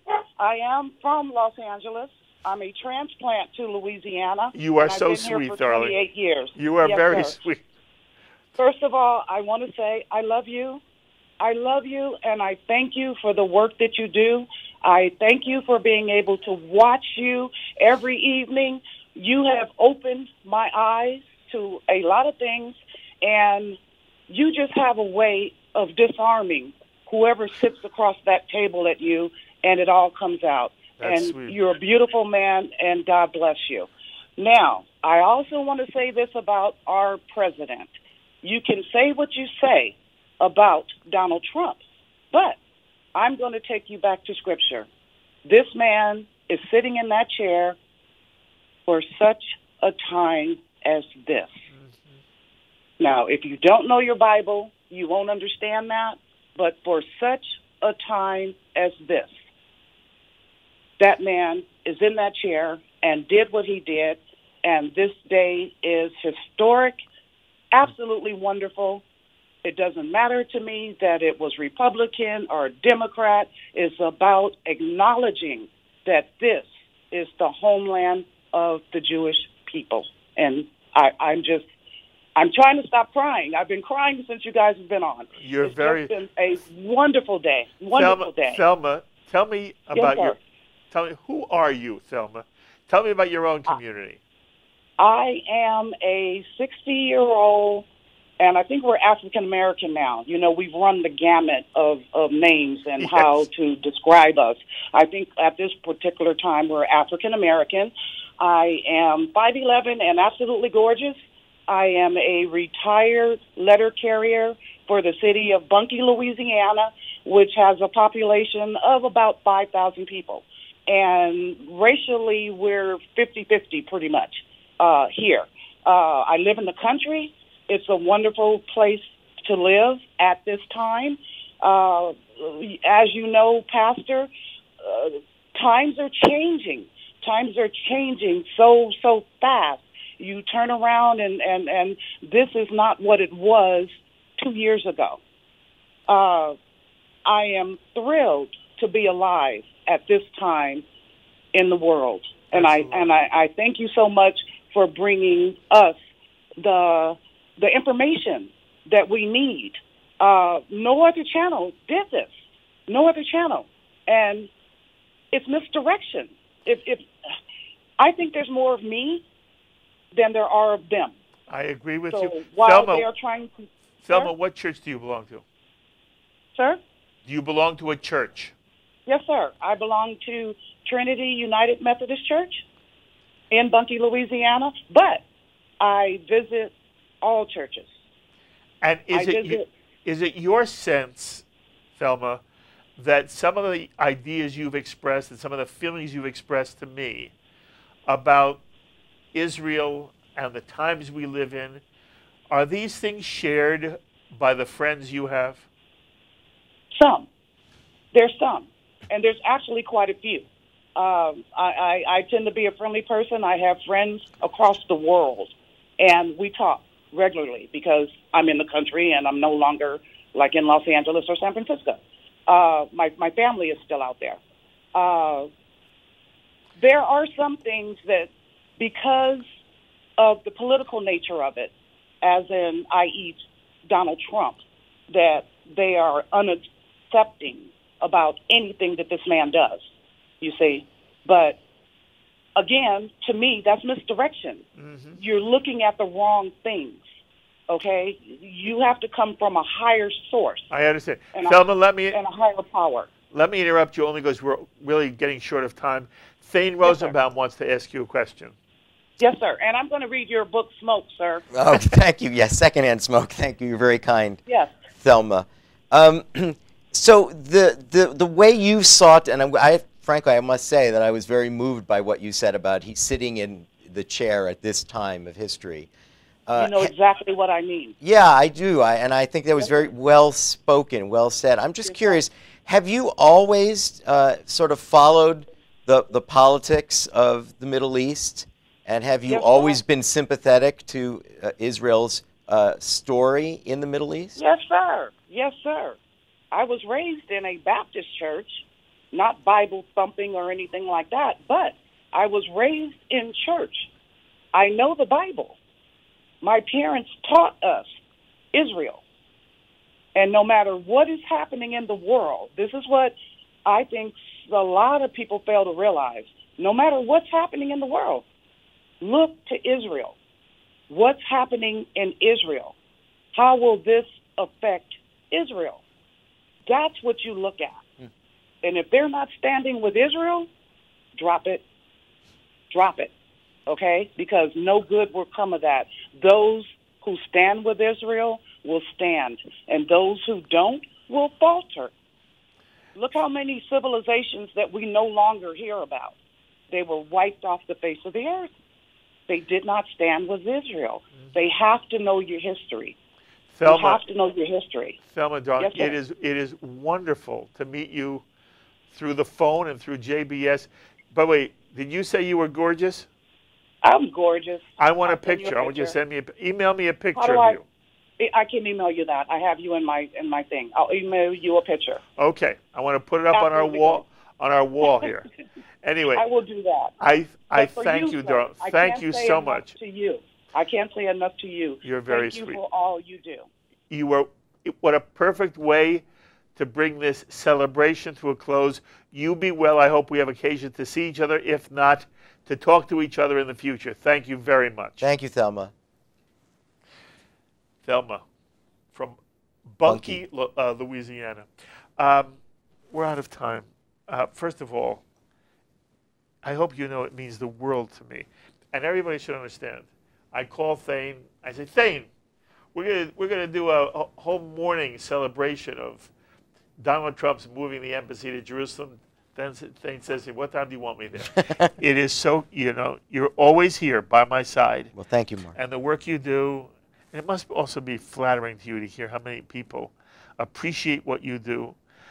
And flattering to you how much around the country, JBS watchers, and how I must tell you, I sat here with an enormous sense of pride. We talk about the bipartisan nature of Israel. Well, this is, multi-partisan. People from Bunkie, Louisiana called in today to speak about JBS and its role in its both educational and informational process of what it does for this community. So, well, you contribute mightily. Well, thank you. And I always want you by my side. Thane Rosenbaum. Also, I say this very quickly.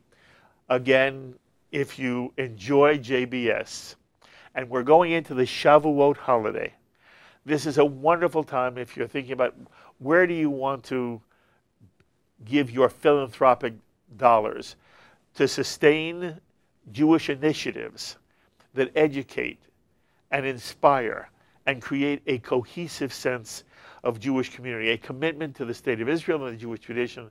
I just hope you'll keep JBS in mind. We're just like PBS. We rely on you for the funds necessary to produce a 24-hour-a-day, 7-day-a-week mainstream American channel.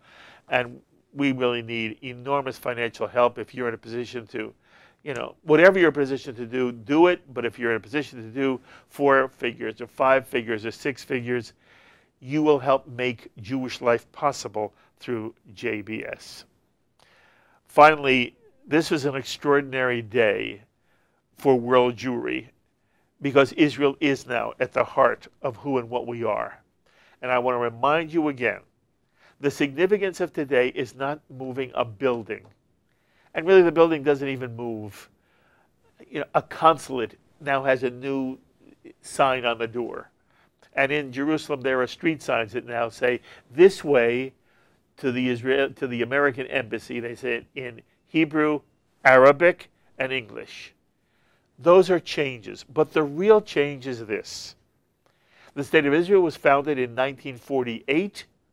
The United States recognized it, and that recognition gave Israel legitimacy and status, and then it became a member state of the United Nations.